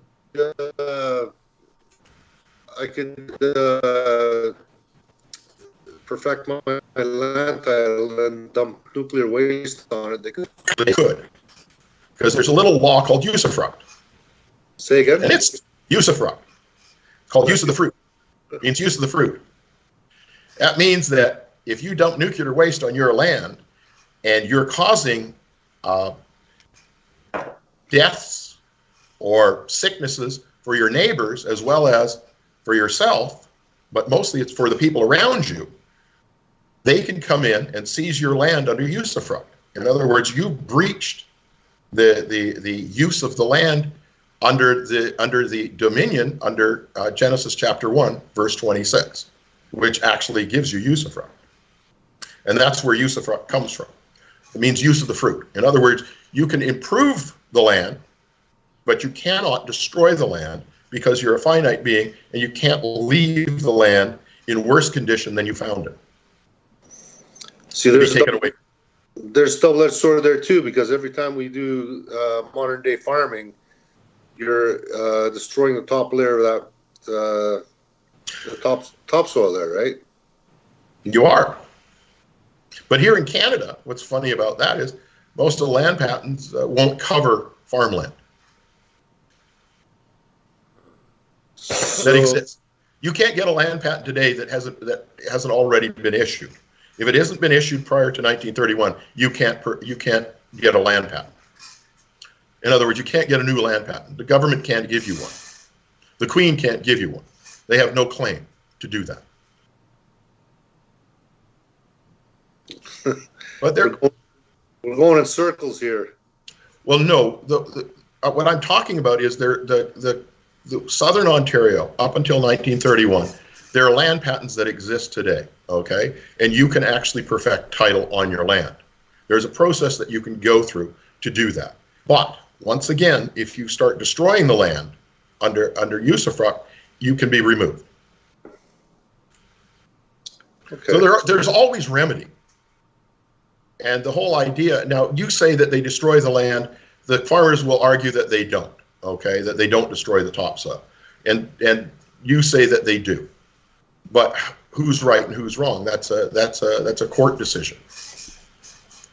But you would do that in a common law court, not in a well, actually it would be done in an equity court, not common law, because common law applies to criminal acts. So it would be equity court you would go into for that. Okay, you want to go off on a total different tangent here? No, I want to come back to the Myth is Canada. Private conversations, we can talk about this, Ed, but I'm here to answer questions on the Myth is Canada tonight.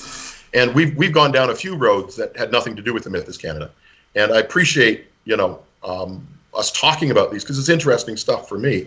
I don't have all the answers, by the way. As you can see, when I talk about land patents, I suggest that people go onto Team Law and read more about that there. I haven't looked at land patents. I've been involved with them for a number of years now, and I don't mind doing a show later with Duke, but it means I'm going to have to take all my research out and start rereading it again because I'm a little rusty as far as that goes. Okay, Duke, can I step off? Yeah, sure, buddy. Just log off, and it should take you off of there. Thanks for coming on, thanks. Ed. I hope that answered some of your questions. Nice to meet you, Ed, by the way. Thank you. Yeah, I'm sure we'll be talking again, and we'll definitely be talking July 20th. Cool. I look forward to it. And every time... I'll bring you a T-shirt. Every time you guys are out there, or every time you're on the air, more people are thinking, hang on, this is starting to make sense, but there's a whole bunch of rabbit holes, a lot of questions. So you answer one question, but you got four more. That's true, and that's what we're trying to fill in all the gaps. And I can't do it through interviews and so forth. So we open this up to a Q&A for people tonight. But I'm going to be able to, with the new videos that we're starting to produce, I hope that we can fill in a lot of the gaps when it comes to the British North American Act, the Canada Act, Statute of Westminster, et cetera, because it's more personal. I will be dealing with that on a more personal level for people. It'll be me, the camera, and the act itself up on screen. And I'll be talking about the various clauses and et cetera, why this was done, and so forth. And I'll get into it on a far more intimate level for 20 to 25 minutes. Okay, but in the meantime, we do have an election coming up. Oh, these will be done in about 6 weeks. This will be done in about 6 weeks, long before the election in October. I know, but all these doing these conventions and educating people, this is going to take years in reality. Actually, if we can get the ball rolling, because you got to understand something, Ed. I don't care about the de facto and what they do, because as soon as we seat the de jure government, all of their shit goes away. All of it. All of The it. debt, It just all of it ends. gone. It's like flushing the toilet. The swamp is drained. And so I want people to understand why we need constitutional conventions. But the only way I'm going to do that is to teach them about what happened first. When they understand that, then they go, oh, great. Then we can see proper de jure governments, not some half-witted piece of crap that we wind up bringing out our guns just to overthrow after it's done. We have to do it with consciousness and knowledge. And the only way we can do that is when they have the information and they're educated from this. And so that's what we're desperately trying to do here at the Method Canada. Yeah. And by the way, I'm gonna throw this in here anyways. We do this on a donation basis. And so Ed, your friends, everybody watching can come to the Mythos Canada. There's a donate button in the upper right-hand corner. Please, just the smallest amount, $5, $10, great. Every penny counts. And it goes directly into what we're doing here at the Myth. Any thoughts on a realistic timeline of when we could actually seat a de jure government? Oh my God, you're asking me to be the amazing Kreskin and look into the future. Hang on a minute. Thought about it. Oh, it's coming in now. Hang on. I can. People need to understand.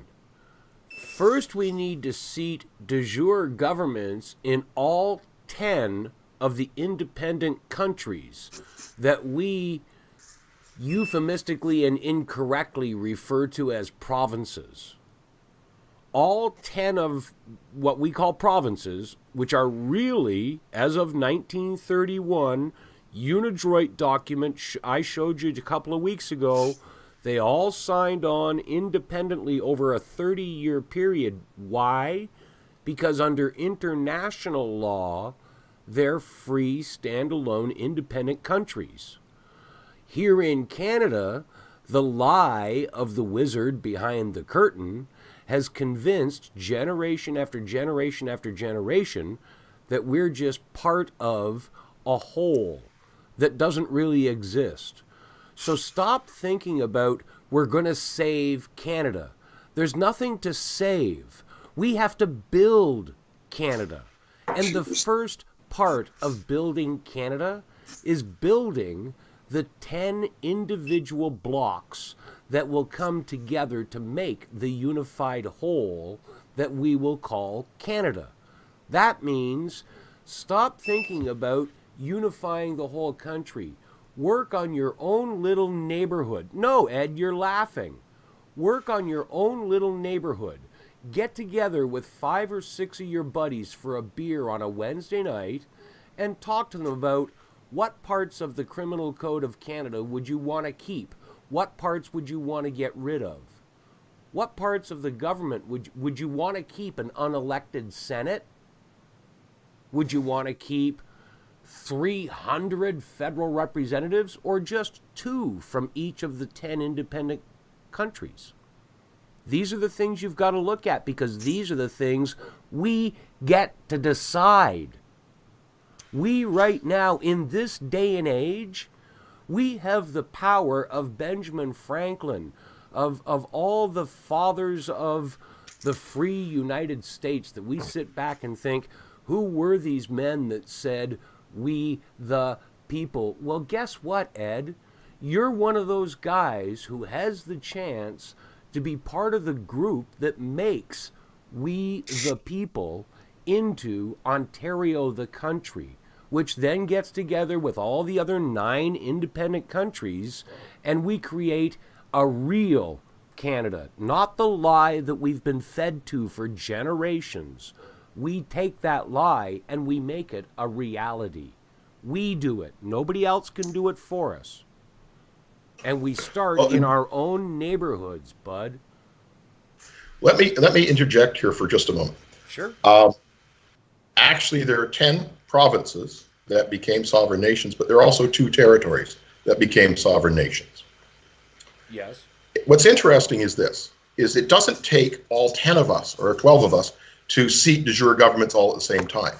All it takes is one.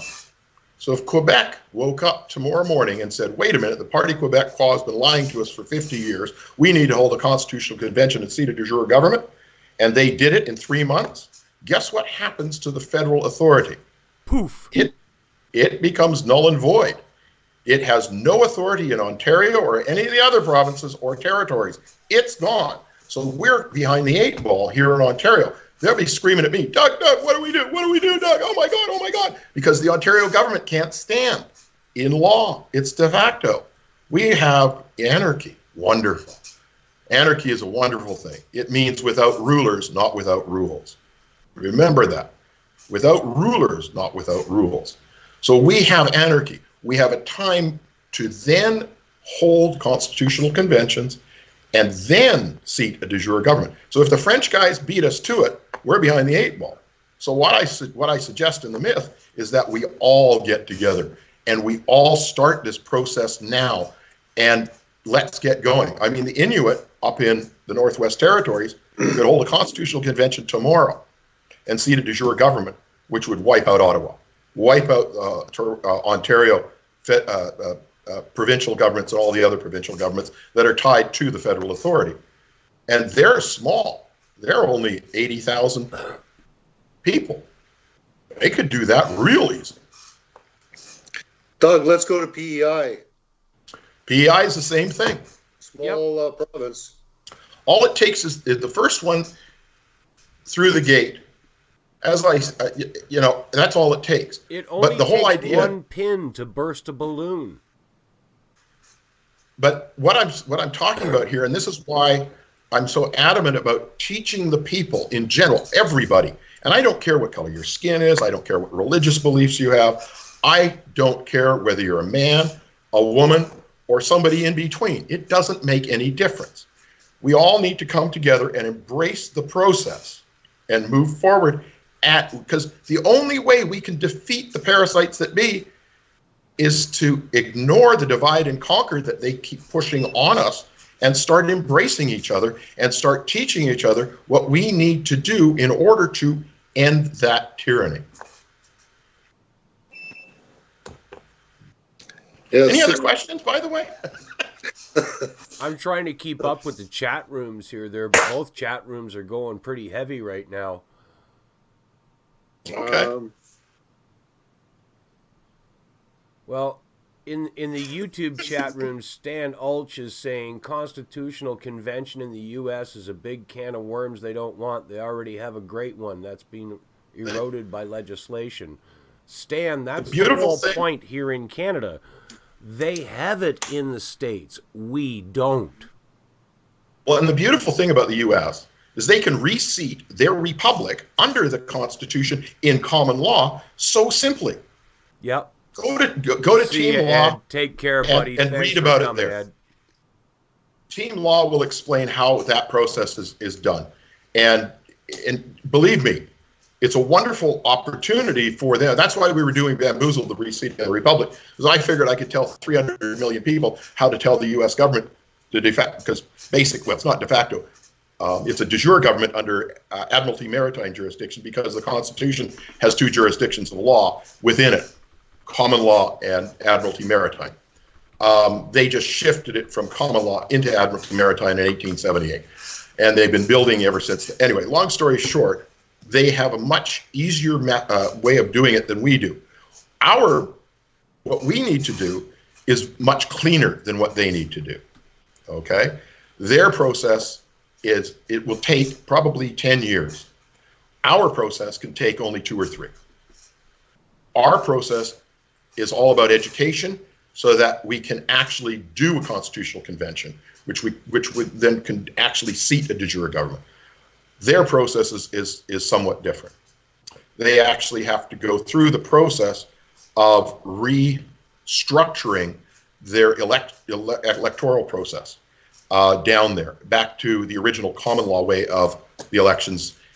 I had a wonderful interview a couple of weeks ago, and I'm gonna throw this out here, Duke, because I know Mike. We won't mention his last name or the radio station that he was on. How's that? But I was. Many of my viewers know the cowboy hat wearing gentleman to which we are discussing. So I was on his radio show for 2 10-minute segments about 3 weeks ago, and they had changed his where he was going live on, and so Saturday afternoon at 2:00 in the afternoon, I was live over the air in Washington D.C., and I decided to tell the American population in Washington D.C. how they could use lawful money of the United States and stop paying income tax. And it didn't go over very well with the owner of the station. As a matter of fact, by the time Mike got off the air, he was fired. Do you hear that, folks? You know who we're talking about. We're not. Oh, I'm sorry. The guy with the cowboy hat got off the air. Yeah, the guy with the cowboy hat. Sorry, Mike. His show ended one day, and before he went to do his show the next day, he was done. They shut him down because of the information that Doug put out on the air, because the show wasn't just internet radio, it was live on the air radio as well, and it broadcast in Washington, D.C. And it was satellite radio too. We went out on satellite to Dallas Fort Worth. Well, Doug mentioned some things on the radio in downtown Washington, D.C. that Washington, D.C. did not like hearing. Well, and also, in using Title 12 U.S.C. 411, lawful money of the United States, you close the Federal Reserve. It goes out of business. And so, they really did. Inc. Yeah, they would go out of business. If 300 million people in the United States decided to use U.S. dollars and not Federal Reserve notes, the Federal Reserve would go out of business. They would be bankrupt within a week. And I told that to about, I don't know how many million people were listening to the radio that day. But quite a few, considering how quickly the guy in the cowboy hat got fired. It was kind of sad. He's a great guy, and I hope he lands on his feet and has another radio station that I can go on and get him fired from that too. Well, from what I understand, he is working on getting a new platform and getting his show up and going again. I haven't pressed him too much. He said he's been under a lot of stress trying to get things reorganized and going again. So hopefully the cowboy hat will ride again. Well, and I had an interesting 2008. I did my very first radio show here in Toronto. I was on 640 AM talk radio with a gentleman that I don't want to embarrass him because he's got another radio show now on another radio station. But in 2008, he had me on for a couple of hours, and it was a call-in show. And I had one of my people with me. We were both doing it and answering calls, et cetera, and it was one of the most listened to shows at the time for 640. We had a lot of listeners. Their phone lines were jammed. The call-in board was just completely lit up. It was an amazing show. We had a lot of fun doing it, and it was great. We got off the air, and he went ahead and did another show a week later, then another show about a week later, and then 2 more weeks of shows because he had the time slot for 2 hours on a special night. And they called him into the office and they fired him because of what I had to say on the air 4 weeks earlier. Yeah. You're just a turned out the Canadian government didn't like that very much. You're just a So shit disturber everywhere you go. Well, that's why they threw me out of the U.S. They asked me to leave. Not, you know, Washington D.C. I was on a radio show down there as well, out of West Texas, and it was a family-run station. They'd had the gentleman's father owned the station. It was back from the 1920s. Actually, they started it. It was one of the oldest radio on air, like through the air radio station in Texas. But over the years, they had gone on internet, and so they were also an internet radio station, and they globally. And they had me on twice, and that was it. He actually got a call. His wife called me to let me know, because he was so upset. He was literally in tears. He couldn't talk to me.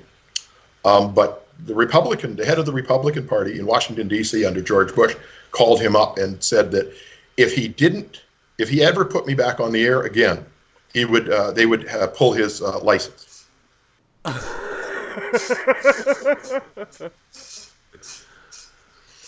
Yeah. See, folks, now you know why I spend 3 hours on the phone with this man. It is a never-ending history of interesting things that he's been into and done, and yeah, the conversations we've had, he's only touched lightly on some of the things that have gone on that we've talked about in our conversations. It's unreal, the things we talk about, and tonight has just been a little taste of that. Doug, it's almost 11 o'clock at night. Cool. Any more questions? Quick. Yeah, anything else anybody wants to ask? I'm checking the YouTube chat here. A lot of talk in the YouTube chat about natives and under the control of the Indian Act, that sort of thing. Ceded de jure government, and all of that goes away because it's all part of a de facto government.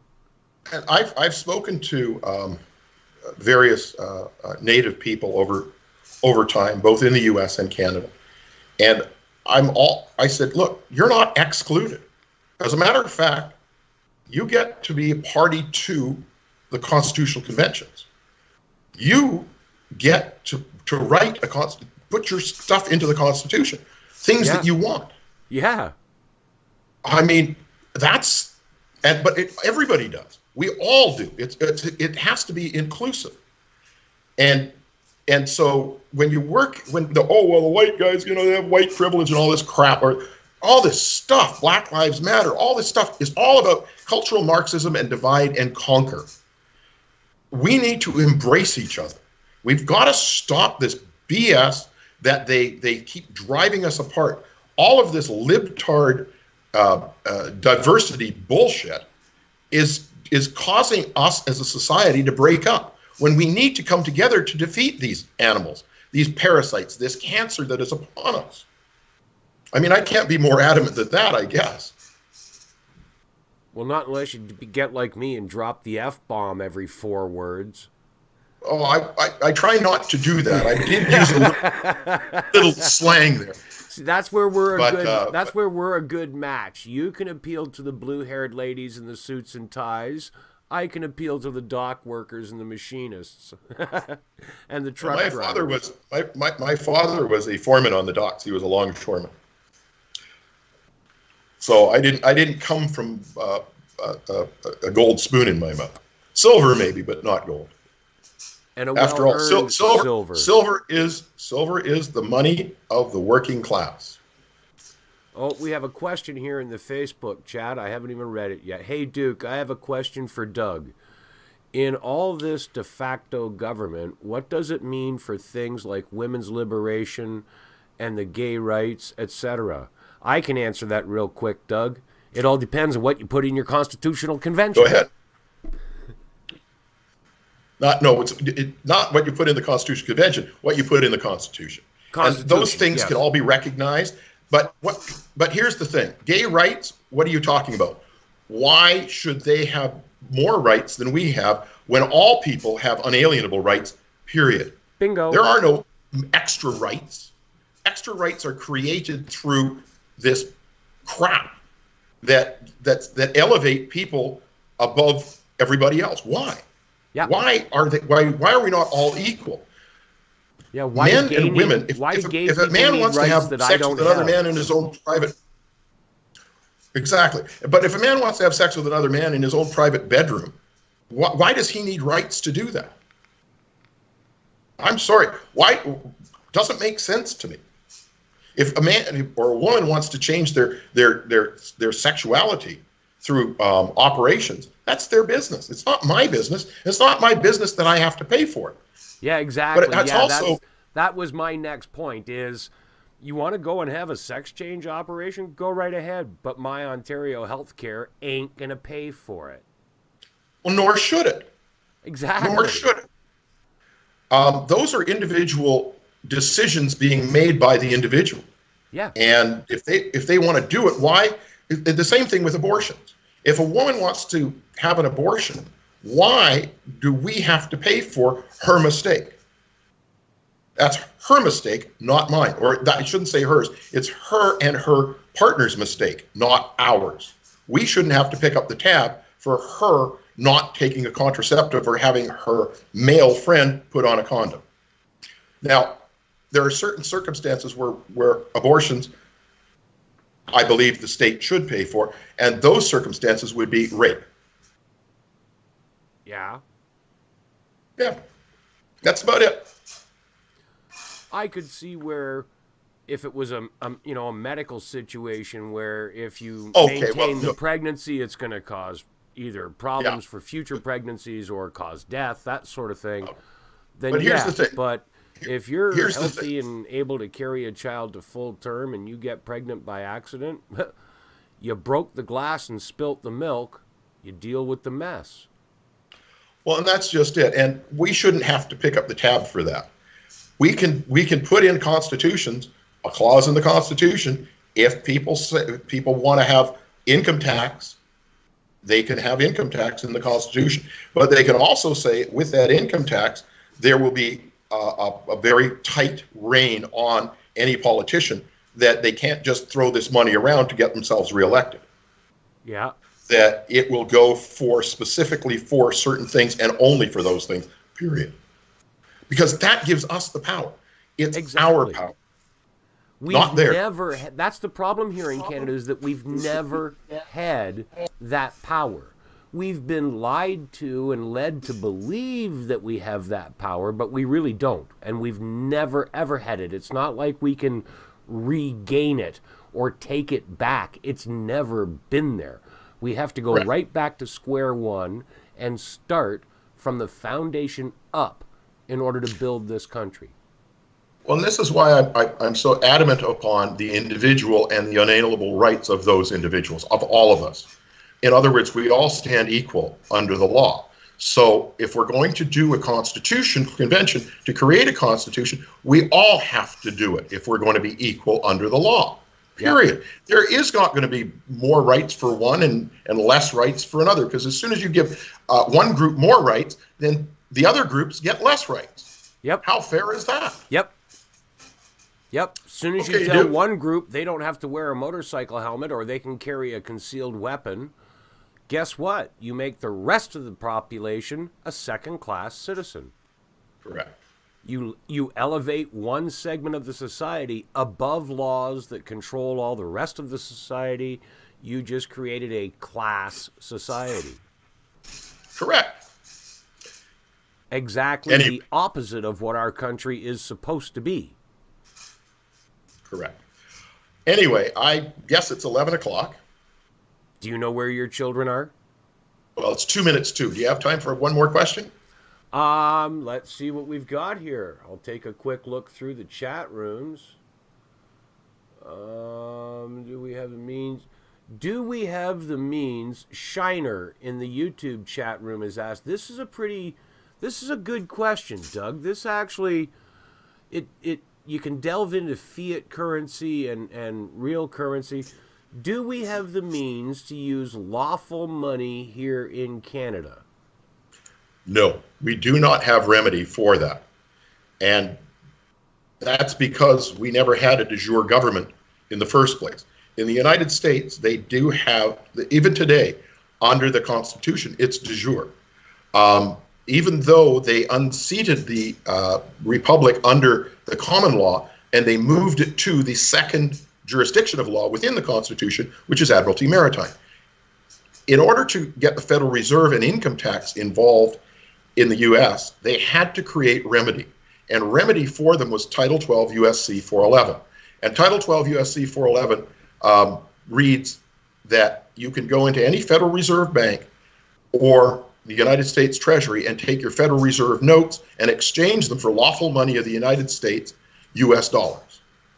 And so in doing that, you still are under the Income Tax Act, and you still have to file your 1040, except at the end of the year, when you do your addition up, and all the taxes that were taken off your income tax check at the end of the year, you add them up and you put them in and at the bottom as a return by putting brackets around it and send your 1040 in. You get your money back, all of it, every penny. For every dollar that you've taken, or every Federal Reserve note that you've taken out of circulation, the Federal Reserve must then give back the equivalent amount in U.S. Treasuries back to the Treasury to be destroyed, because they're no longer needed, because those Federal Reserve notes are no longer in circulation. When you get lawful money of the United States, U.S. dollars, U.S. Treasuries are not issued, because the U.S. dollars are issued from the Treasury at no interest. They're not borrowed into existence. They are lawful money of the United States as per Title 12 U.S.C. 411. We do not have that remedy in Canada. Right. And by the way, that's what got the cowboy hat guy kicked off the air. Yeah. Now, that's the word remedy. You've heard Doug use that word. That's why earlier today, or maybe it was yesterday, I made a post about Canada being a unique, special kind of place. In the U.S., the corrupt government, the cabal, the Hillary Clintons and all the rest, they've passed laws that aren't really legally applicable to the citizens, but they've led everyone to believe they are. But by passing those laws, because pre-existing legal jurisdiction is still there, they have to provide the citizens with remedy, with a way out, with a choice. Just like I talked last night about how I put the word if at the beginning of my statement to someone, that gives that someone choice, which means anything I do after that is based on their choice and actions thereof. Okay? Right. So that's why in the U.S., the corrupt government has to provide the citizens with what Doug calls remedy. It has to give them a way out, an option out, because the option exists and they can't be denied of it. Here in Canada, the option doesn't exist. There is no existing remedy for us here in Canada, because our government has been corrupt ever since inception. It was never our government. It was something created by a foreign government and imposed upon us. Well, and Duke, I always point to this when I talk about people in the United States, and under the Constitution of the United States, even this government has to maintain its illusion of being under the Constitution, because the first three words in that Constitution are "We the people." We the people. And you don't have to look at who's the highest authority in the United States. It's not the President of the United States. We the people. That's the highest authority, period. Now, they have the Americans have forgotten that. Over generations, they've now forgotten it. They actually believe that the highest authority in the United States is the federal government. Yeah. They need to wake up. And that's what we were doing with Bamboozled, the Receding of the Republic, trying to wake them up. And they didn't like that very much, as you can see 3 weeks ago. They don't want that sleeping 330 million people to suddenly become self-aware and go, wait a minute, what? We're the boss? Not you? Oh, my goodness. I love it.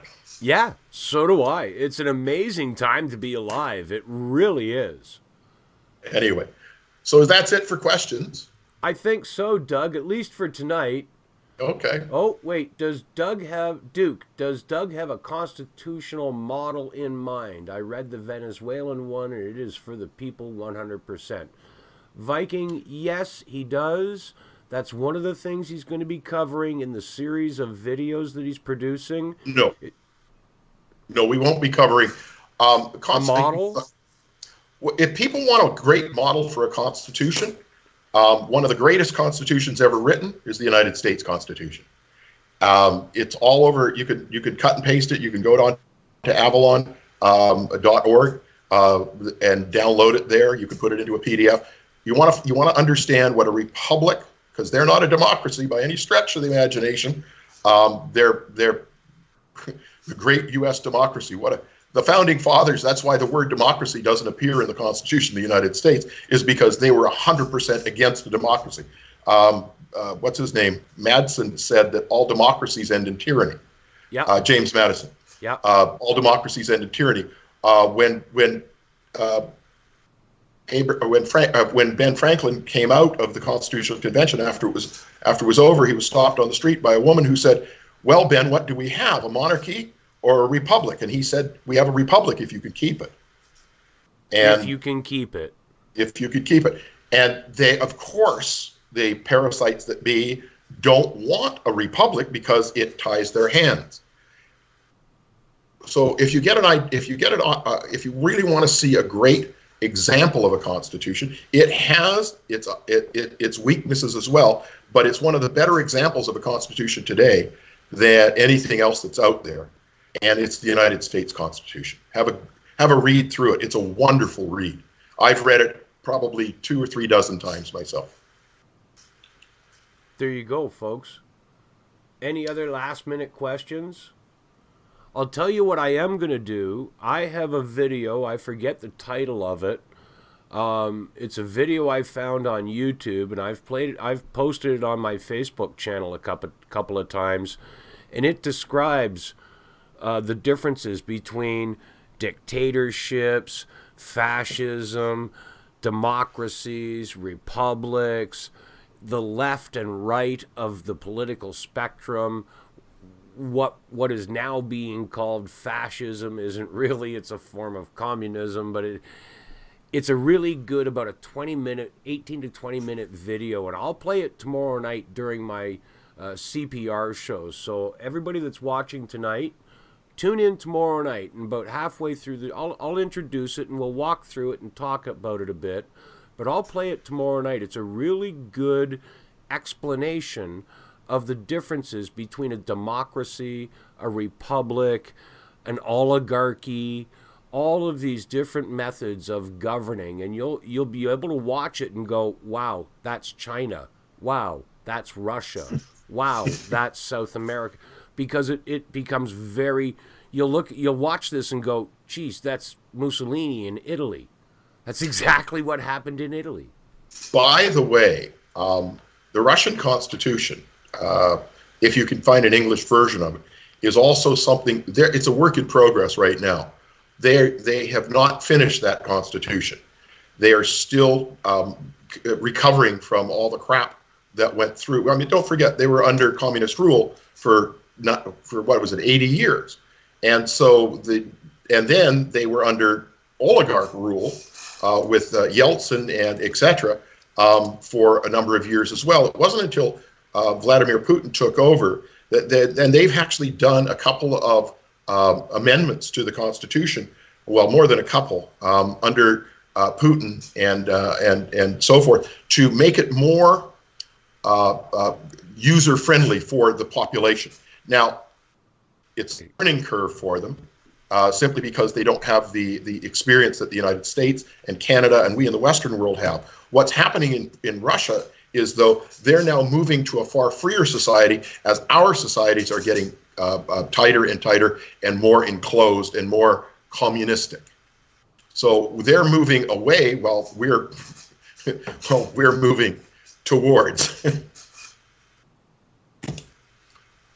All right, Anyway. we're going to say goodnight. I've got questions coming up like crazy all of a sudden now in the YouTube chat and in the Facebook You want to stay chat. on? I don't mind if you want to. Well, hey, if you want to stick around, I've got no problem. I I'll think it was Ed Jamnisek who cracked Duke's been known to go for 4 hours. Look, if the people want to continue to ask questions, I'll continue to answer the questions. How's that, Duke? That works, buddy. That works. Let me scroll back up here. Where did this go? Who finally found how to change name in the YouTube chat is asking, who created the government of Canada? Okay. Considering that it's under the Dominion of Canada, prior to 1931, the government was created by the British North American Act. Was the architecture for the government that the Governor General created.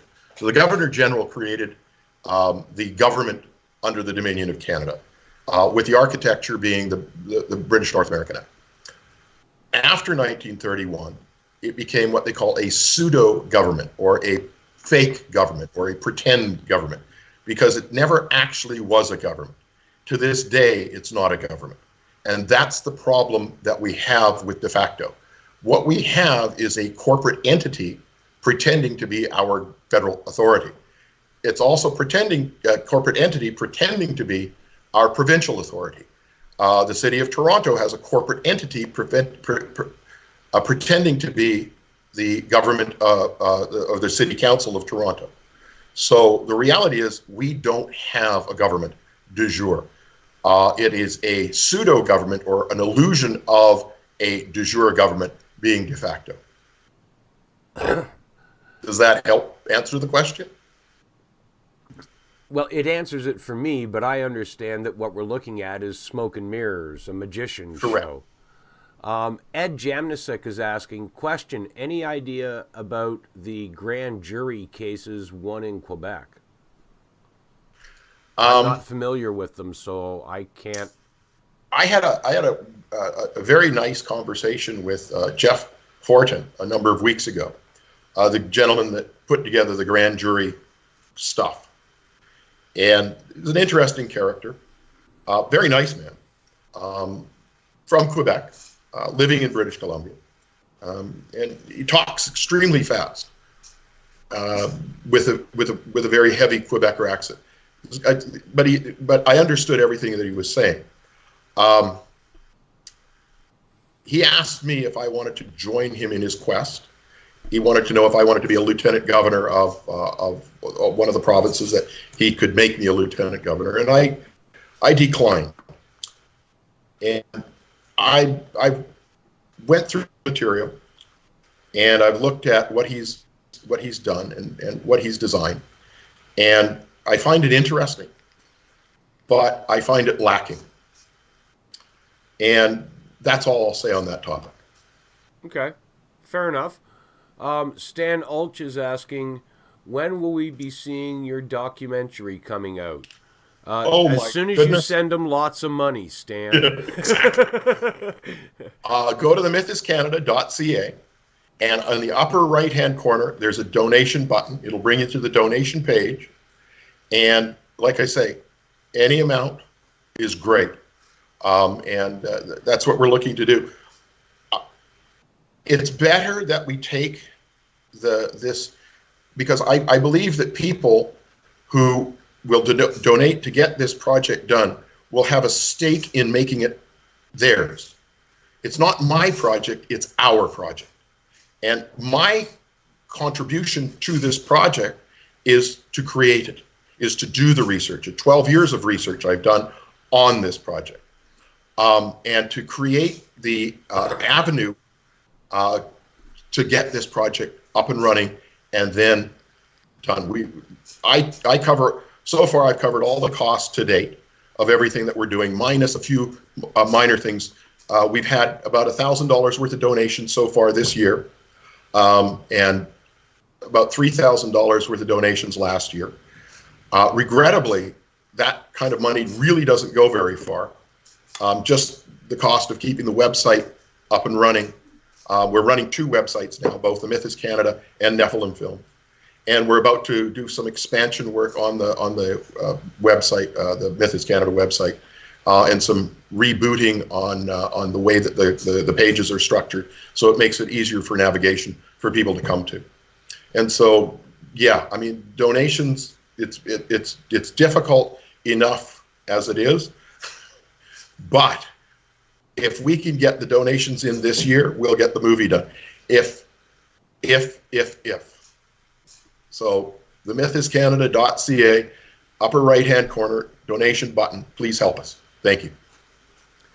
Over in the YouTube chat room, Joanne Racine is asking, I understand that you said we are a pretend government. However, I don't believe Doug said what features make us de facto.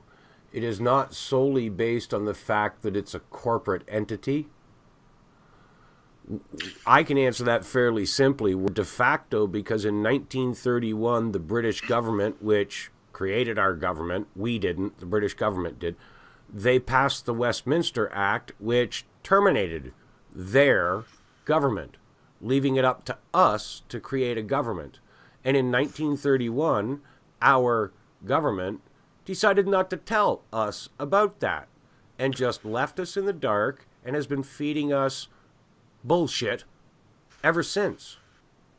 Now, Doug will put that in slightly more legalese terms, but that's pretty much what happened is 1931, when all of Canadians were connected by a Dixie cup and a string for a telephone, and 50% of the population couldn't read, and the 50% that could only saw a newspaper once a week, and maybe used a crystal radio set and a set of bed springs as an antenna to pick up CBC radio, it was real easy for the 1930s government to just not tell John Hernder, the farmer in Alberta, that it's time for him to come and figure out what the people want to do with the country. They said, screw the people, we'll run it. And that's what's been going on since then. Duke, you got to understand one other thing. What really happened in the 1930s was the Great Depression. Well, yes. And so people were informed. I mean, they tried. There was people that Russell Rogers Smith, Walter Cool was around back then. Russell Rogers Smith was around back then. That was their life. They tried to inform the people. Yeah. And because of the Great Depression, I mean, Russell Rogers Smith wrote a pamphlet in 1940s. Making a declaration that the Governor General of Canada was illegal. And he wound up going to court. He got arrested. Wound up going to court in Quebec, in Montreal, and he got arrested and charged. I can't remember the charge now, but the fine at that time was $50. It was huge. That's like $5,000 today for what he was doing. And so it wasn't that that people weren't out there trying to do what we're doing today, because we're doing the same thing. Today is trying to inform the people of what's going on, how to fix it. Okay, and so far I haven't crossed any lines yet. Here's something I want to touch on. We've talked about how the U.S. government jumped on one of your shows and wound up firing a DJ. Yeah. Tell people what happened with Ho Canada, a book written by a Canadian, Russell Rogers Smith. Well, it was put. He actually paid to put it into circulation in 1965. That was when it was published. And what happened was that he went basically bankrupt. He had to go down to he had to go to a publisher in New York City. He had about 1,000 copies created, and nobody bought them. They wound up in various libraries across Canada in their archives. And some people bought the book, some people didn't. And basically in 1968, he was out in Vancouver. He died, and he was buried in a pauper's grave. it wasn't until 1974 that Jean-Paul Rehum, a gentleman I'd met over the internet and through Skype, we actually, if you go on to that channel, and we did a new interview just recently with Jean-Paul Rehum on Skype interview on that channel. We'll have it up on the website. I think we'll get it up there this week. But he was the one that discovered Russell Rogers Smith's book. He went to a library in Montreal and he was doing some background work on income tax in Canada. And so he went to the librarian and he asked if he could get some books on Canadian federal government. And so the librarian went into the back, into the archives, and brought a bunch of books out, and one of the books happened to be Ho Canada. And so Jean-Paul, the story he tells is he sat there for 5 hours reading the book because he couldn't put it down. And he wrote down, he made some notes, including who was the publisher, et cetera, et cetera. And because he couldn't take it out, they wouldn't let him take it away. And so he gave it back, and he came back about 6 weeks later and looking for the librarian, that he was there, and the lady said, no, that librarian isn't here anymore. He was fired. And he went, fired? Why was he fired? And she goes, well, I don't know. I'm new. Anyway, so he says, well, I was here about 6 weeks ago, and he got me this book, Ho Canada. And she said, well, I'll go back in the archives and see it. And she comes back and she says, well, no, that book isn't there. Are you sure it was this library? Because we don't even have it listed anywhere within our indexes. So he went away from them with scratching his head and kind of going, okay. So he called up New York and he called up the publisher down there, and they said they would publish the book for him. And so, but he wanted 5 copies. It cost a couple $100 to do 5 copies because they're hardcovers. And so he sent them the money, and they created the books. And so, but he called them up, like he said it would take 4 weeks. And he called them up after about 5 weeks, and he said, well, where are the books? And they said, well, they're here in New York. And he said, well, why don't you send them to me? He said, well, they said, well, we can't send them to you in Canada. They're illegal. A Canadian written book is illegal in Canada. The U.S. government shuts down radio shows they don't want being heard. The Canadian government bans books they don't want Canadians to read. Which is why we don't have the book on the website as a download. Yeah, oh yeah, because you'd get shut down. But guess what, folks? You send me an email at dukewillis@gmail.com, and thanks to Doug, I can send you a PDF copy of Russell Rogers Smith's Ho Canada. I can also send you a copy of Walter Kuhl's letter to René Lévesque in a PDF document. You can print them off, you can read them, you can plop them on the table in front of your great aunt who loves Trudeau. And there you go. Well, actually, they can also come on to the Myth is Canada group on Facebook and private IM to David, and send David your email address, and David will get it to me, and I'll send you a copy of Russell Rogers Smith's Ho Canada. There's also Inside Canada that he also wrote back in 1937. If you're interested in that, it basically covers everything that Ho Canada does anyways. Also, can I tell them the story about George Barr and Russell Rogers Smith in the early 1940s? Do I have time? Yes, you have all. That's a wonderful story, because let me lay a bit of background here. This is about 9 to 10 years after the Westminster Act was passed. Russell Rogers Smith was, I guess, utilized by William Lyon Mackenzie King as Prime Minister to write Canadian legislation to release Canada from British rule, from the Crown. Mackenzie King took the three clauses that Mr. Smith wrote. He took them to England.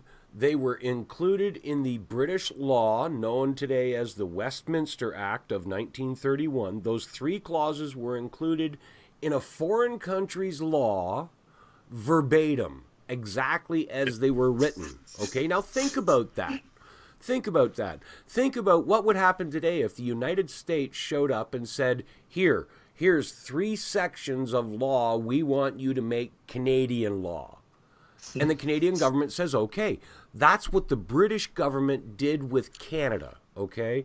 They took the words written by a Canadian man and made them British law, made them part of British law. That's the kind of influence Russell Rogers Smith had on international level of governments, okay? So 9 years later, whatever, 1940s, to put it simply, in 1901, the Statutory Law Revisions Act basically told the teenagers, get out of the basement. By 1931, the teenagers still hadn't moved out of the Queen's basement, so they passed the Westminster Act that kicked them out formally. Okay? They stopped cooking with cheese, and the kids had to get the hell out of the basement in 1931. And they came to Canada to say, write us the laws that will guarantee Canada has to stand up and be its own country and stop sucking on the British tit for money and everything else. Well, they wanted to create Commonwealth. But do you mind if I continue? Yeah, please, go ahead. So in the early 1940s, there's no actual date on this interview.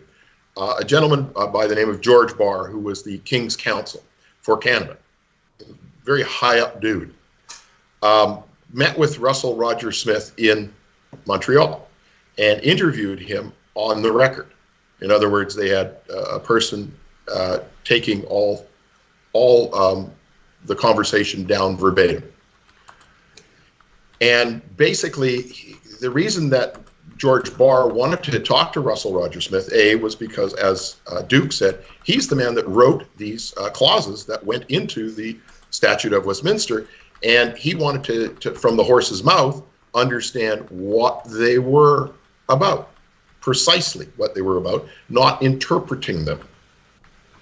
And so he went through the interview with Russell Rogers Smith. And I thought the most important part of this interview was when they got to Section 11 of the Statute of Westminster. Russell, as a matter of fact, give me 1 second. I got to bring this. I'll bring it out and I'll read it to you, the exact conversation. Okay. Because I think it's a very important part of what we're talking about here tonight. And if you just give me a second. Oops, I got Duke sitting right on top of it. There we go.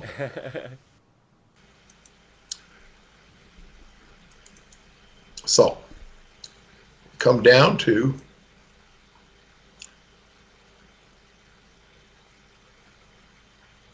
now. I actually have this interview in a PDF file that people, if you want to have me send it to you, you can come on to email me at nephilimfilms at gmail.com. And I'll send it to you in its entirety. So here's the question that George Barr asks, okay? He says, you are aware, of course, that under Section 7, subsection 1, the benefit of the Statute of Westminster, insofar as the Dominion itself is concerned, is withheld. That is, the provisions of Section 2 in regard to the Colonial Laws Validity Act do not apply to British North American Act. Consequently, the Dominion government cannot repeal or amend any portion of that act.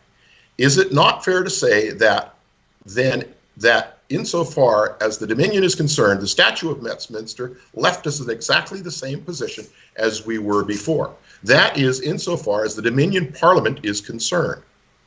And Russell Rogers Smith the answer is no.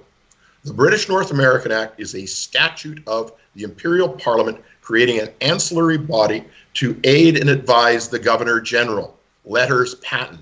It could only be effective if if there is a duly appointed Governor General of Canada, as no person receives any credentials from the Crown in Chancery to act as Governor General of Canada, we may, if we choose, disregard the British North American Act, as Section 7, Paragraph 2 grants to each province individually those powers which granted to the Commonwealth of Australia, the Union of South Africa, the Irish Free State, New Zealand and Newfoundland. The provinces of Canada can either assert themselves as sovereign states, or they may mutually agree to create a union of the provinces. The next question was, what, if any, difference is there in respect to the appointment of the Governor General in Canada since the passing of the Statute of Westminster? In answering your question, I may say without fear of contradiction that since the enactment of the Statute of Westminster, no Governor General has been dispatched to Canada by the British government or any department of that government. And read that last part again. Since the enactment of the Westminster Act, no Governor General has been dispatched to Canada by the British government or any department of that government. But the most important piece in this is the provinces of Canada can either assert themselves as sovereign states, or they may mutually agree to create a union of the provinces, which neither was done. So that's why we're here today. Exactly. And it's been that way since 1931. That's why so many people have such a hard time grasping this, because it's been plugged into us generationally. Well, and it goes on to say this, and he says, if Canada, because he's asked, so question, under these circumstances, what would your recommendation be to the Canadian people in order to remove this anomaly and establish a government that would be the sovereign authority? And his answer is, in my opinion, the logical solution at that time is a federal union of the provinces. It is illogical for us to decry disunity in Canada before a union has been achieved. The definition of a federal union, as given in the law dictionary, is a union of sovereign states mutually adopting a constitution. If Canada were not a colony in 1931, Section 11 of the Statute of Westminster would have been superfluous. This is an unequivocal term, states that after December 11th, 1931, each province of Canada previously cognized as colonies are now recognized as sovereign states. I remind you, folks, I've been telling you for months, the Dominion of Ontario, the Dominion of Quebec, the Dominion of Newfoundland, the Dominion of Alberta, all of our quote-unquote provinces were dominions. No.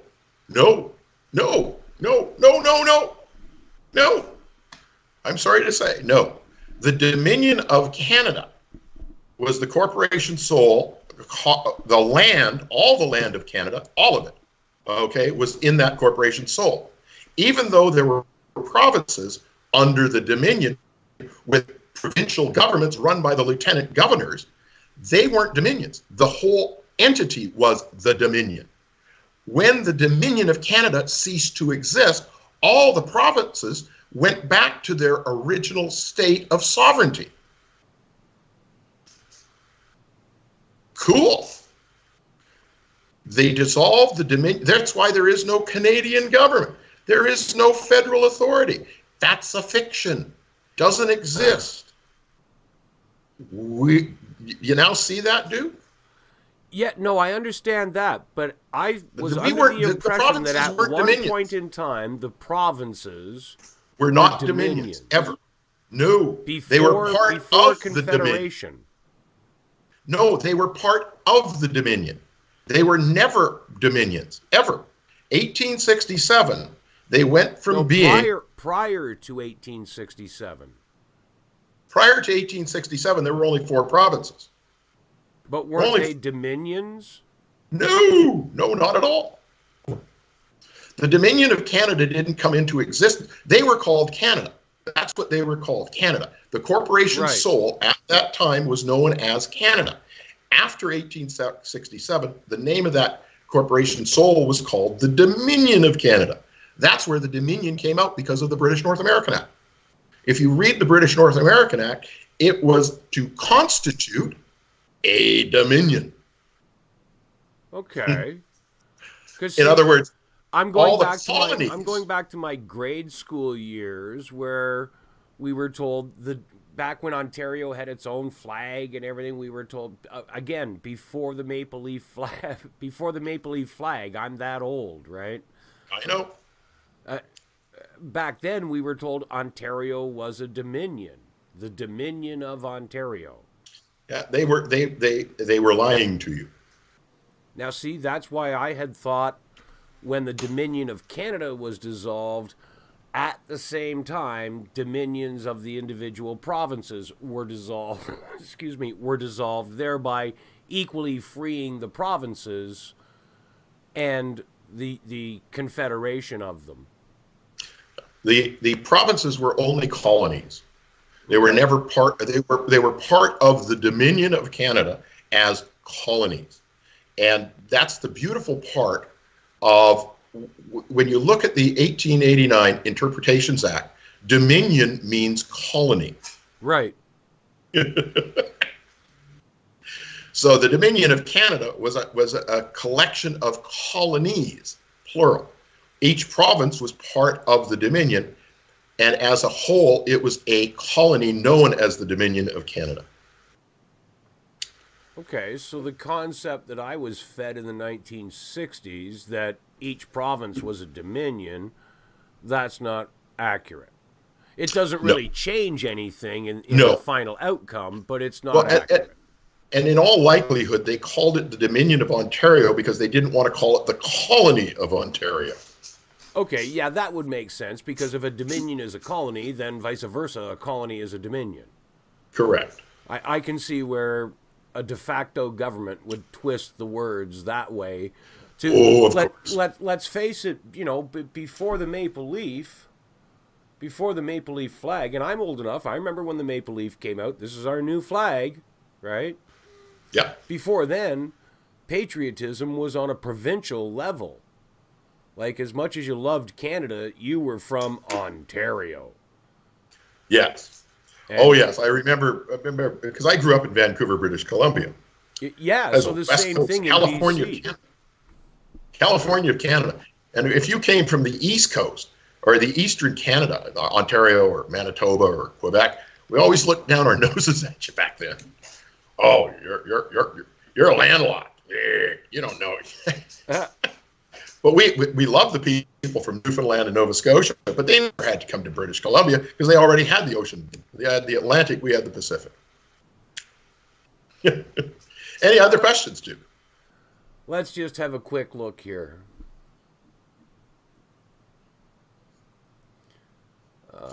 They told you the propaganda like teachers today.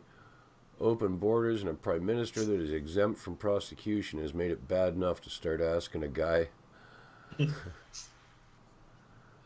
Does Doug have any books for sale or any speaking tours planned? Yes, he plans on being here on my show on a semi-regular basis. I'm open to speaking tours if people want to get a hold of me, and we can discuss that. Books, we haven't created a book at the Myth is Canada. We believe that these videos that we're going to be doing, and yes, the videos will come out and they will be for sale as a 6-pack. We will let you view them for free, but not download them. If you want a DVD, then you're going to have to pay for that because there's a cost that went into creating these videos. But you can view them on the website for free. If you don't want to have them as your own property. But I'm open to speaking to people. If you want me to do that, I have no problem doing that. Just booking the time, et cetera, et cetera. I would encourage it. Let's say, for instance, you live in a small town, you got a Royal Canadian Legion in your town. You got a half a dozen people that you want to have Doug present this to. You go to the Legion, you talk to them about using one of the rooms in the Legion, you set up a screen and a projector, you put Skype on the projector, and you sit down and bring your people into the room, and you got your people and Doug on Skype. You have a conversation right there with a group of people. Guess what? That's how we're going to make constitutional conventions work. Because eventually that's how it's going to happen. We're going to go from 20 people meeting in this little town and 20 people meeting in that little town to the one guy out of the 20 in town number 1 and one guy out of the 20 in town number 2 and one guy out of the 20 in all the other little towns coming together in a group Skype conversation because we have the technology available now. Doug, how quickly did they put together the U.S. Constitution? Like 4 years? 3 years. Pardon me? 3 years, and then it took 2 years to ratify. So Okay, 5 so years all in. In 5 years, they had no all internet, in, and they no didn't telephone. have telephones, they didn't have internet, they didn't have national newspapers. If you wanted to talk to somebody, you got on your horse and you rode across the country to talk to them. What's interesting, Duke, I was speaking to a gentleman the other day, and we're now actually going to start looking at and promoting blockchain voting, so that we could do this. We could literally do this in a month. Seat a de jure government in Ontario in a month with blockchain voting. Have all the constitutional conventions, create constitutions, refine it down to one constitution on the blockchain, and have every single person in Ontario vote for it. Pretty cool, eh? That's amazing. Like the technology we have available to us today to communicate over large distances is what's going to make all of this possible. And I've already told Doug that I am ready to go at this 100%. I would love nothing more than to be able to take the basic blueprint of how to do this and go and visit groups of Canadians all over Ontario, helping them initiate the discussion level of a constitutional convention. That's how we get this started. Just sitting down with people at Tim Hortons or in your own living room or in somebody else's living room or at the local Legion, or maybe get one of the classrooms in your local school and bring in 15 or 20 people and talk to them about it. That's how this gets done. It's exactly the same way volunteer organizations get started. The same way a bunch of people in your neighborhood got together and started the Little League baseball league that your kid plays in. A bunch of parents got together and put the league together. They figured out what they wanted, how they wanted to do it, and they went and did it. That's what a constitutional convention is. People getting together, figuring out what they want, and how to get it.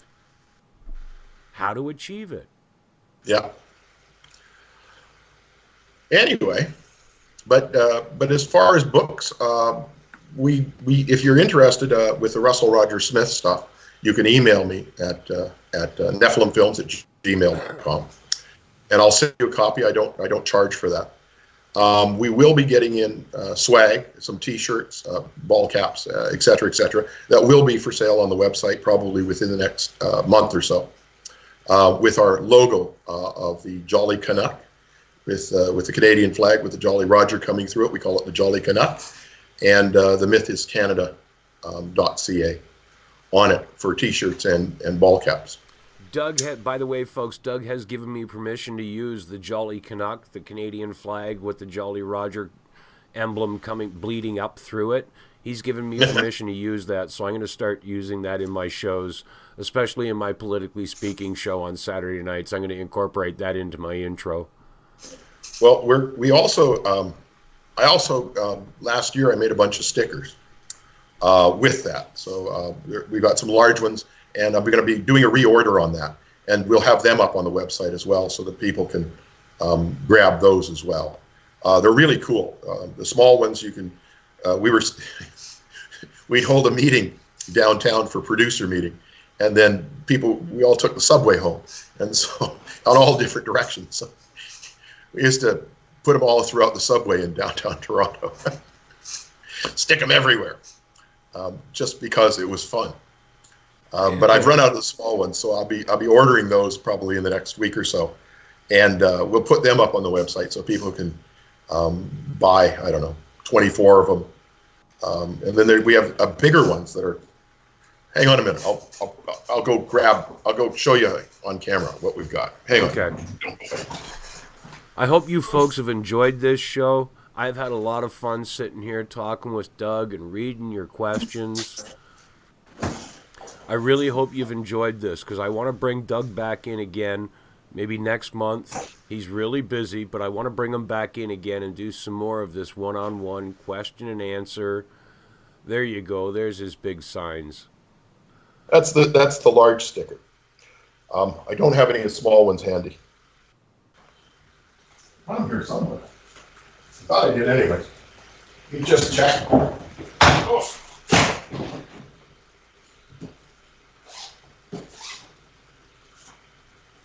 Oh yeah, here we go. I have about half a dozen left. And these are the small ones. You see? Yep. How's that, Duke? Does it show up? Yeah, that's good. Those are the small ones. And you can stick these ones everywhere. And we do, or we did. I had 1,000 of them. Ed Jamnisik is asking, would pushing for the RIC, referendum initiated by the citizens, be a useful tool to getting the Constitution in place? Ed, No. I explained this earlier. The useful part about the RIC movement is not what you're going to achieve in Ottawa. Stop thinking there's a political solution to this. The corrupt government is not going to give you the ways and means, the tools and the laws to destroy them. It's not going to happen. The only benefit that will be realized from the RIC movement is the same benefit that we have yet to actually openly admit was a benefit. All the people standing out on the street when that convoy went by, all the people in Sault Ste. Marie setting off fireworks and laying out food for the truckers, that's the benefit of the United We Roll truckers convoy, and that will be the benefit of pushing this RIC movement. It will give people a reason to get off their asses and come out and meet their fellow citizens, and to be present and involved when they watch it fail because their corrupt government quashes it. That realization will be the movement that fires constitutional conventions. That's true. Fighting for RIC and losing that battle will be the, okay, what's our next fight? And our next fight after RIC is constitutional conventions and seating de jure governments. And we don't need years and years and years to do it. With today's technology and the fact that we're a hell of a lot more educated as a population than we were in 1930s or in 1776 when the Americans did it, it can be done here in Canada on a province-by-province basis within 90 days. Easily, feasibly, within 90 days, we could have a legal de jure government ready to sit in Ontario or in Alberta or any other province. And once the provinces all have legal de jure governments, then if they want, they come together and they form a national government.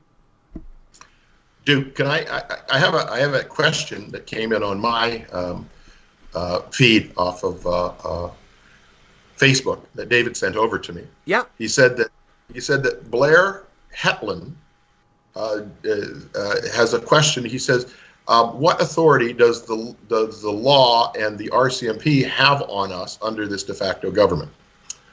And I thought I covered this a little bit earlier if you weren't around. Basically, the authority that they claim to have on you is through your consent. And you consent to their authority through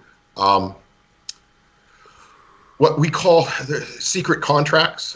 There's a book called Secret Contracts, but the contracts that you when you apply for a driver's license. There's actually an underlying contract to that. And so by applying for it, you're giving them consent to pull you over and ticket you. You're giving them consent to write you parking tickets, et cetera, et cetera. A social insurance number. When you apply for that, you're giving them consent to steal your paycheck every month, or part of your paycheck every month. They call it income tax. But they say, well, you know about the contract. You must have known about the contract. Why would you not? Why would you have not applied for the social insurance card if you didn't realize that you would get benefit from this, but you would also have to give up part of your pay every month? And so that's their rationale, that you've consented. And so when the RCMP pull you over and say driver's license, that is showing that you consent. It's that simple. I hope that covered it for you, Blair, if you're still watching. People are saying, okay, I got a headache. I think we've stuffed enough information into their heads for now. I have a tendency of doing that. My friend on Blue Apple, I sent her a document to read, and she emailed me back that she read it all. It was about 20 pages, and boy, does she have a headache. SK Viking in the YouTube chat room is asking, what percent is needed on a provincial constitutional vote? 51% or more? Well, it's up to us when we create the constitutional conventions to create what we believe should be the amount of people that would get the Constitution passed. I am a big believer in about 75%. The same way the U.S. Constitution and any amendments to the U.S. Constitution, it takes 75% to do that. And I think that's a good, strong number.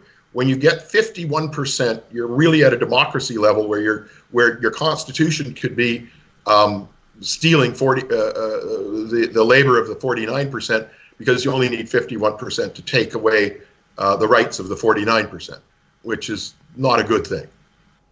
So my belief is to create a republic under a constitutional republic and have at least 75% for passage of the Constitution, and then any amendments done to it. There you go, folks. It really, I know everyone thinks this has to be so complicated, but really it's not. It's one of the simplest processes, because it's we the people. It's as simple as we want to make it. Honest, it's or as complicated as we want to make it, too. Yeah, don't forget that. Yeah, exactly. It's as simple or as complicated as we want to make it. Honestly.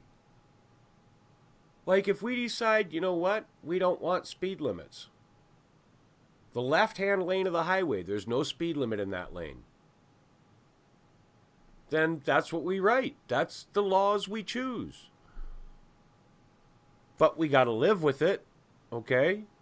That's the condition of having freedom of choice, is that you then have to live with the consequences of your choices. That takes a little bit of backbone and spine to accept, ladies and gentlemen. Not a lot of people realize that, especially some of you out here now screaming, we need to do this. Well, you got to keep in mind, the bad comes with the good. Yes. Yeah. Like, you got to be very, very careful. Yeah, just because you think, nope, nobody gets special rights. Well, maybe there's enough people in the province, or country rather, of Ontario who say, nope, anyone with a left-handed widget has special rights. And if they vote that way on a constitutional level, well, guess what? People with left-handed widgets have special rights over and above you, because that's what the people decided. It's a scary, scary place to go if you stop and think about it. So building the foundation of it is the most crucial part. That's very true. Yeah. And that's why we want an educated population. so that we all understand the amount, because it does take work to do this. And, you know, in order to create a constitutional convention from the grassroots, it takes work. It takes everybody to get on board with this. And I'm not talking all 5.5 million people in the province of Ontario, but over time, we may only have less than 20,000 people in the province of Ontario that actually create the constitutional conventions within the outlying areas, London, Ontario, and Sudbury, et cetera, Wawa, the Sioux. I can't remember them all. If I was in British Columbia, I'd be better at this. But what happens then is that, you know, we then send delegates to the main constitutional convention that we've already elected from our outlying areas, and they bring the constitution that was held in those areas at those conventions to the main constitutional convention, where they take that and condense that into one constitution. And if they can agree on it at the convention to bring that forward out to the population, then everybody, and I mean all 5.5 million people at that point in Ontario, get the opportunity to vote for or against it. And if we get a 75% group that says, yes, this is a great constitution, then it passes. If we don't, then back to the Constitutional Convention it goes with, let's make the changes. We need to amend this in whatever ways that are necessary in order for it to get back to a vote. And that's why I love the idea of bringing blockchain voting in, because you can do this very quickly and everybody can participate. And the Constitution goes out on the blockchain as machine code for everybody's phone or computer. They get to read it, and it can't be changed because they can't corrupt the code that it's written in. So if we vote for it as it stands on the blockchain and it passes, that's great. But if they don't, then it comes back. It gets removed from the blockchain, and a new one is written with the amendments to it that is then put back into the blockchain. Or we can amend. No, you can't amend it once it's in the blockchain. It actually has to be a whole new rewritten chain. Yeah, a whole new. Correct. Thread. So you can't amend it. That's what makes the blockchain so impenetrable, so that the parasites that be can't come in and corrupt your constitution. So right, it goes out to everybody uncorrupted. Right. Just to twist, just to jump a little bit here, in the Facebook chat room, Andre has said 75%? You would never get that high of percentage on a national basis. Look at the split or division that exists between Eastern and Western Canada. Andre, you're not looking at the right picture. Stop thinking Canada. Canada doesn't exist. Start thinking, you're from out west, start thinking the province you live in. 75% of the people in the province you live in, that's your country, Andre, not Canada. Well, Canada doesn't exist. And the other side of this coin is that if they don't want to create a federal authority, let's say that British Columbia, Alberta, and Saskatchewan want to get together and create a federal authority amongst themselves. Okay, they can do that. Yep.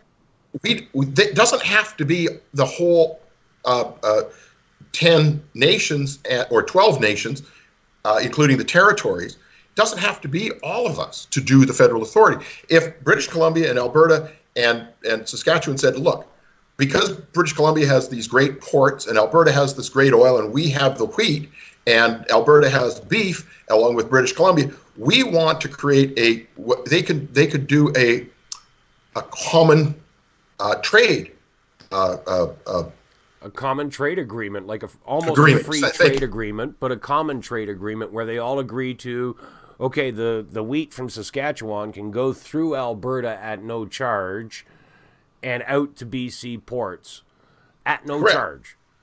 Well, exactly, and or there is going to be a charge, but it'll be whatever it is. Yeah, exactly. And the pipelines. Go ahead. And for example, pipelines. Let's say Alberta says, "Well, we've got all this oil and nat gas. Why don't can we build a pipeline across Saskatchewan so we can feed Manitoba and Ontario our natural gas?"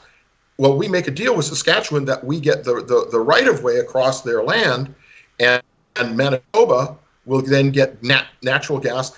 It's kind of like what they're doing in what used to be done in the Ukraine properly, okay, where they send these pipelines across, and because they're all sovereign nations. Well, we're going to wind up with 10 sovereign nations and 2 territories that will become sovereign nations the same way. And we'll be doing all kinds of trade agreements with each other. Yeah. Why? Because on a global scale, now we can, because it's our resources. They belong to the people, not to the parasites. So we get to make the decisions onto what we can do with our resources, and we can come together under the various constitutions that we've created, and we could create a federal authority if we so chose. Okay? If we but chose. do we need that?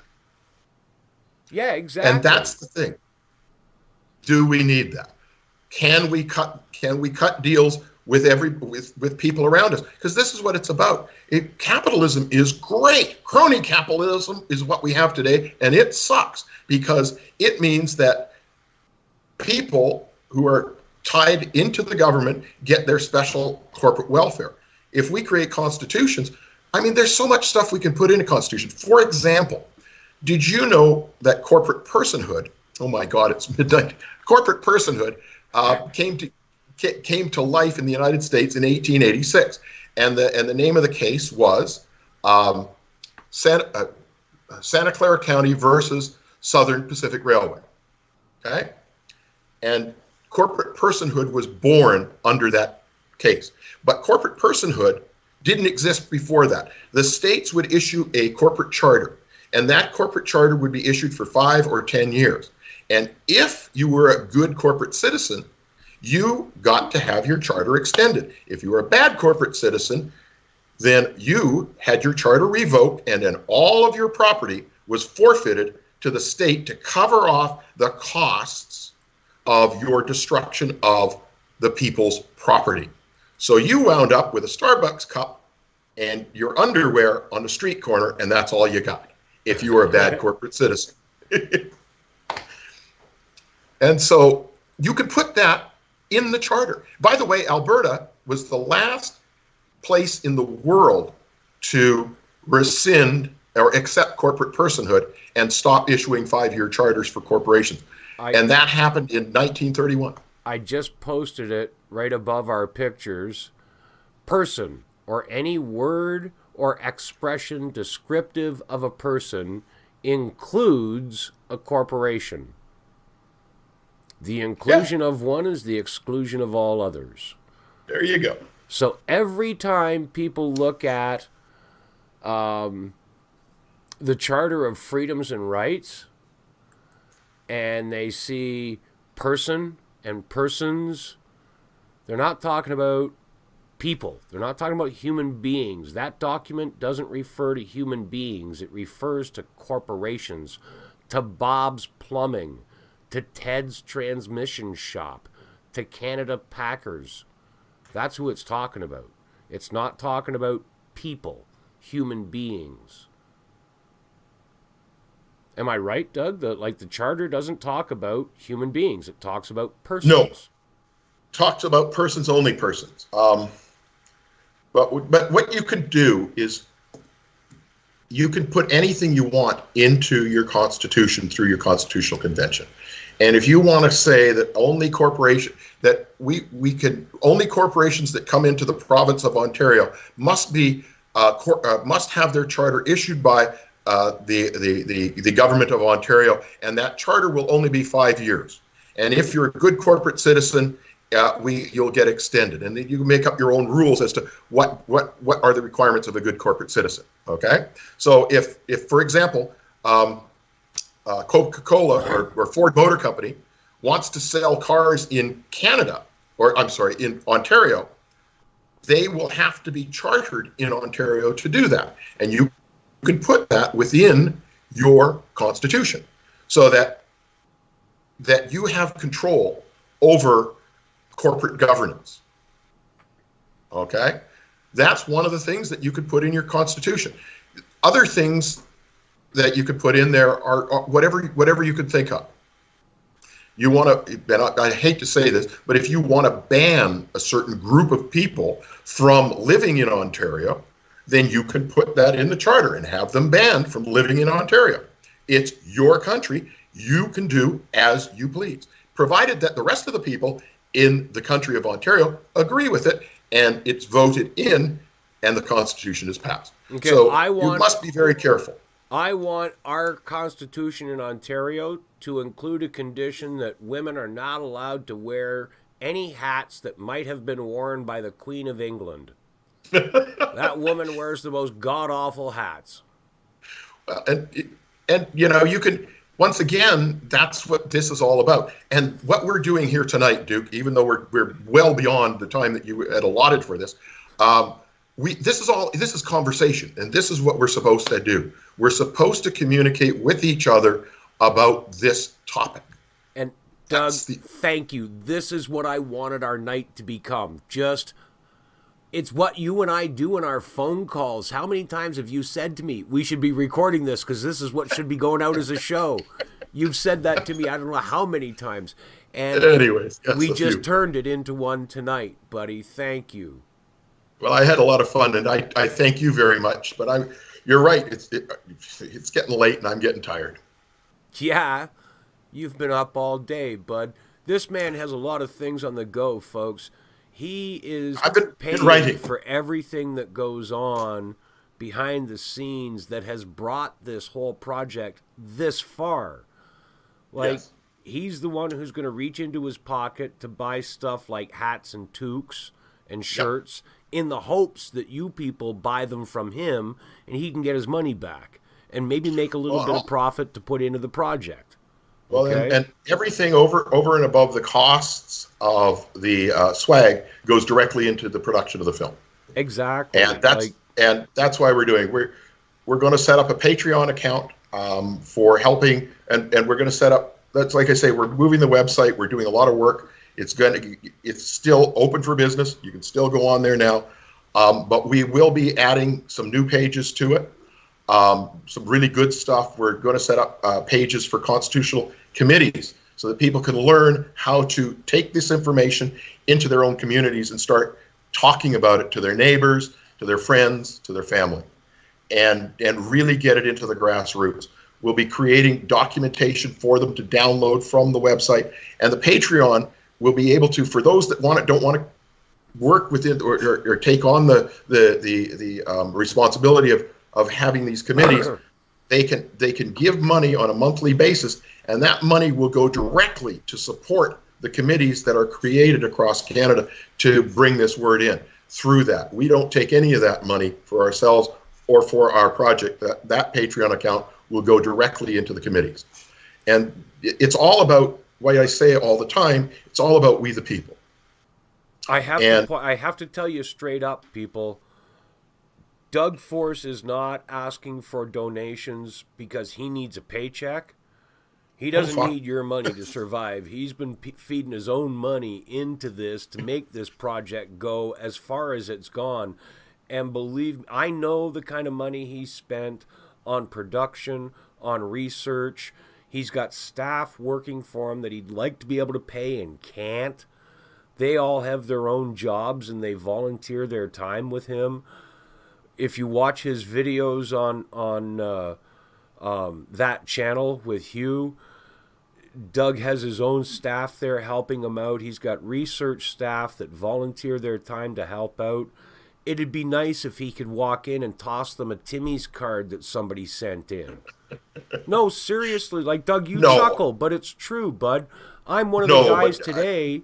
We were out today doing sidewalk protests. People showed up, somebody showed up and handed out Tim Hortons cards.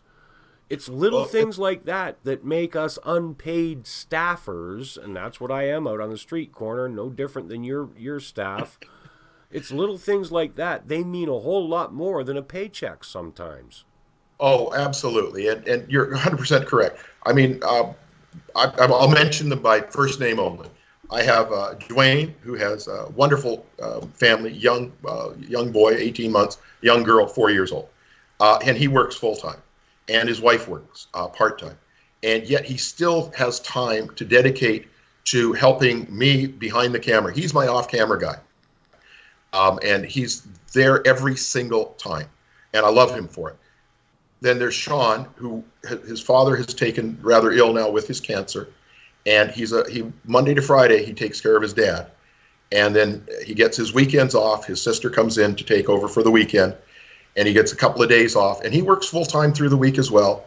And he does our website. And he's an amazing guy at doing that. And so I give him props all the time for that. We have a wonderful lady. Her name is Linda. And she takes care of our emailing blasts and takes the Mail Munch people who sign up on the website and puts them into the software that we've got for doing that. And she has a full-time job, and she has a full-time job with her husband, who's been fighting cancer now for 12 years. And she is his only full-time care worker. And so these people dedicate their time when they have it to our project, The Myth is Canada. I'm the only one that's doing this full-time, but I have these wonderful support people that work with me, and I could pick up the phone and say, guys, I need to do this or I need to do that, and boom, they will help all the time. And so I love them for it. I couldn't ask for better friends to take on. When I went to them with this as an idea, I said, guys, I figured it all out. Guess what? I created Nephilim Films. Do you want to make a movie? And to the person, they all said yes. I think that's pretty damn great. And here we are today. I think that's pretty now we've got lucky even on your more, part. because I got people like Duke Willis and others. Hugh Riley down at that channel has jumped on board, and he's offered to come on board as a producer and give his studio and time in his studio with his staff to us to produce the 6 videos that we'll be making, as well as other things that we'll be doing, other videos that we'll be doing with him.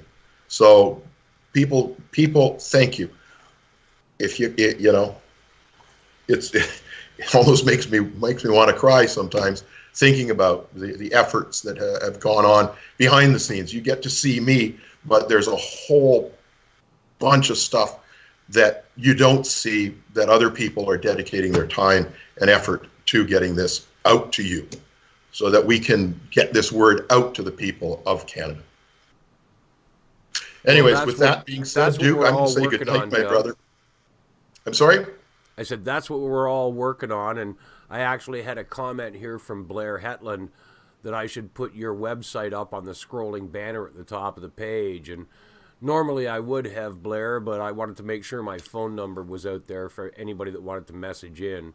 I do post the mythiscanada.ca and nephilimfilms.com on a regular basis. I've been pumping Doug's information since November, was it November or December of 2017, the first time he was on that channel. I've been pumping the Myth is Canada concept to anyone that listens for a long time. I have, since I first heard about him. Thank you, Duke. And thank you.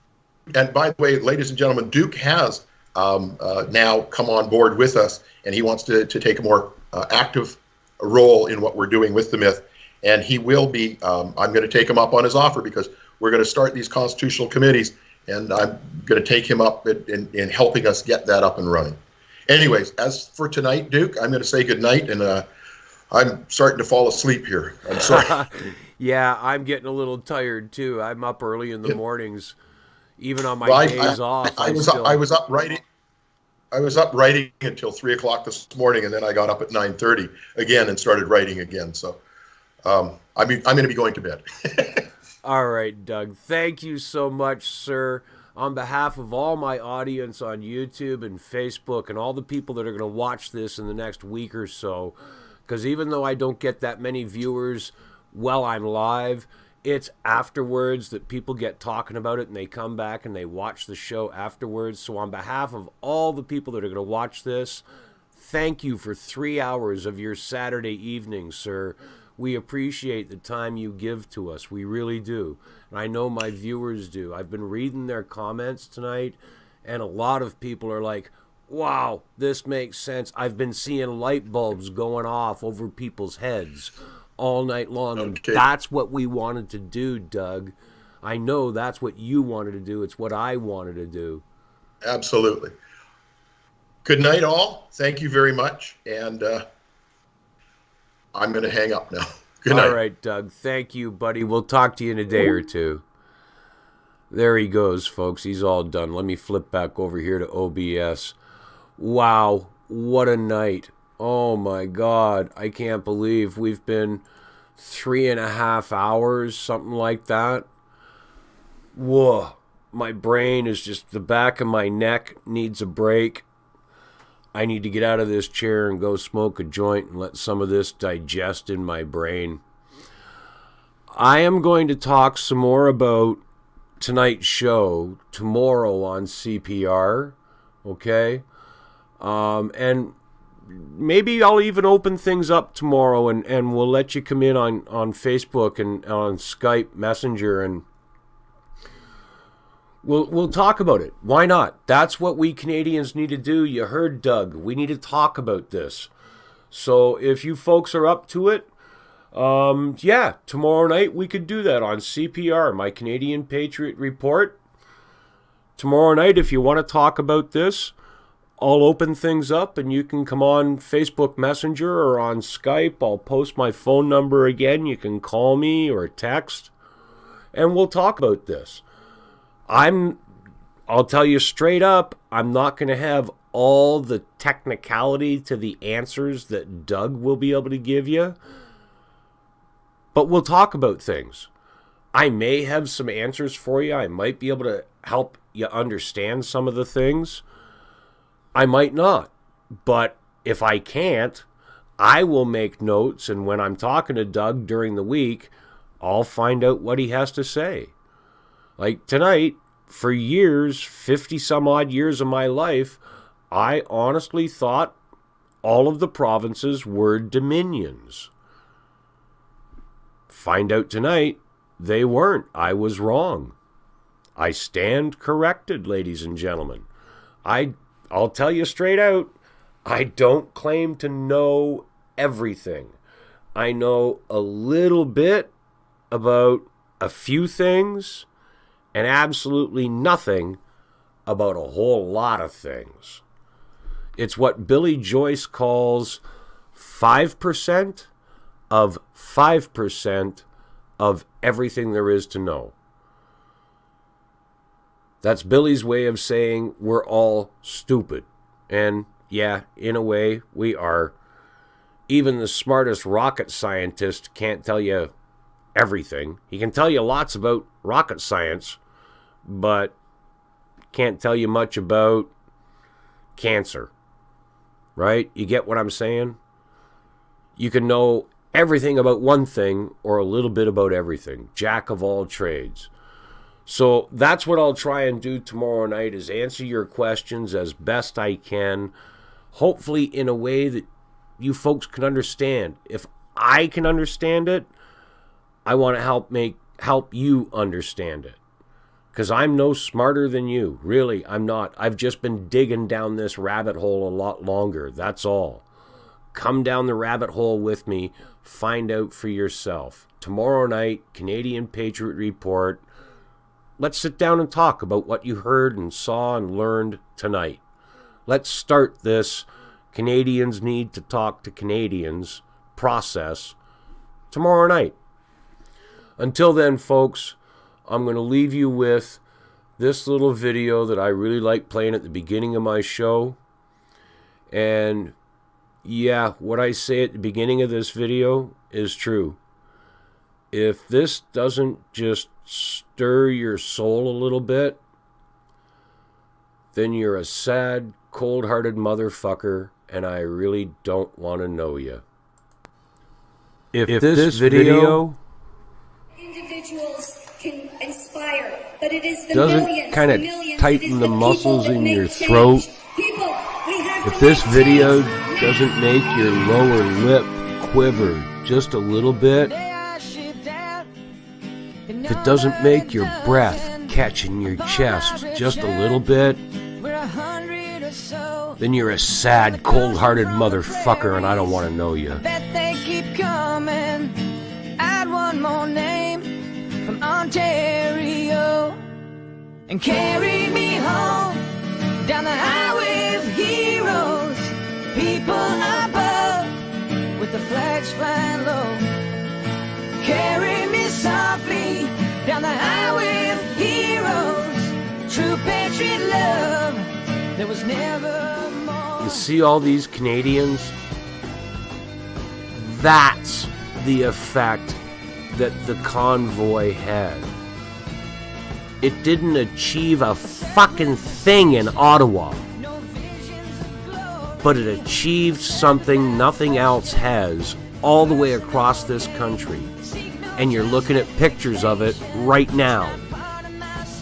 That's what the RIC movement will achieve. It won't achieve anything in Ottawa, but it will waken more Canadians, more and more Canadians.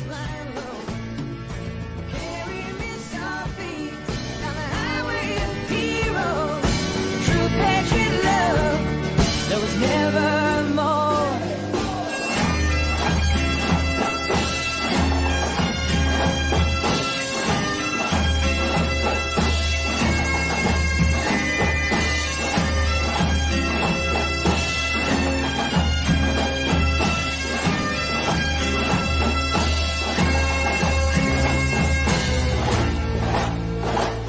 Took up my vocation, I was called by my nation without hesitation.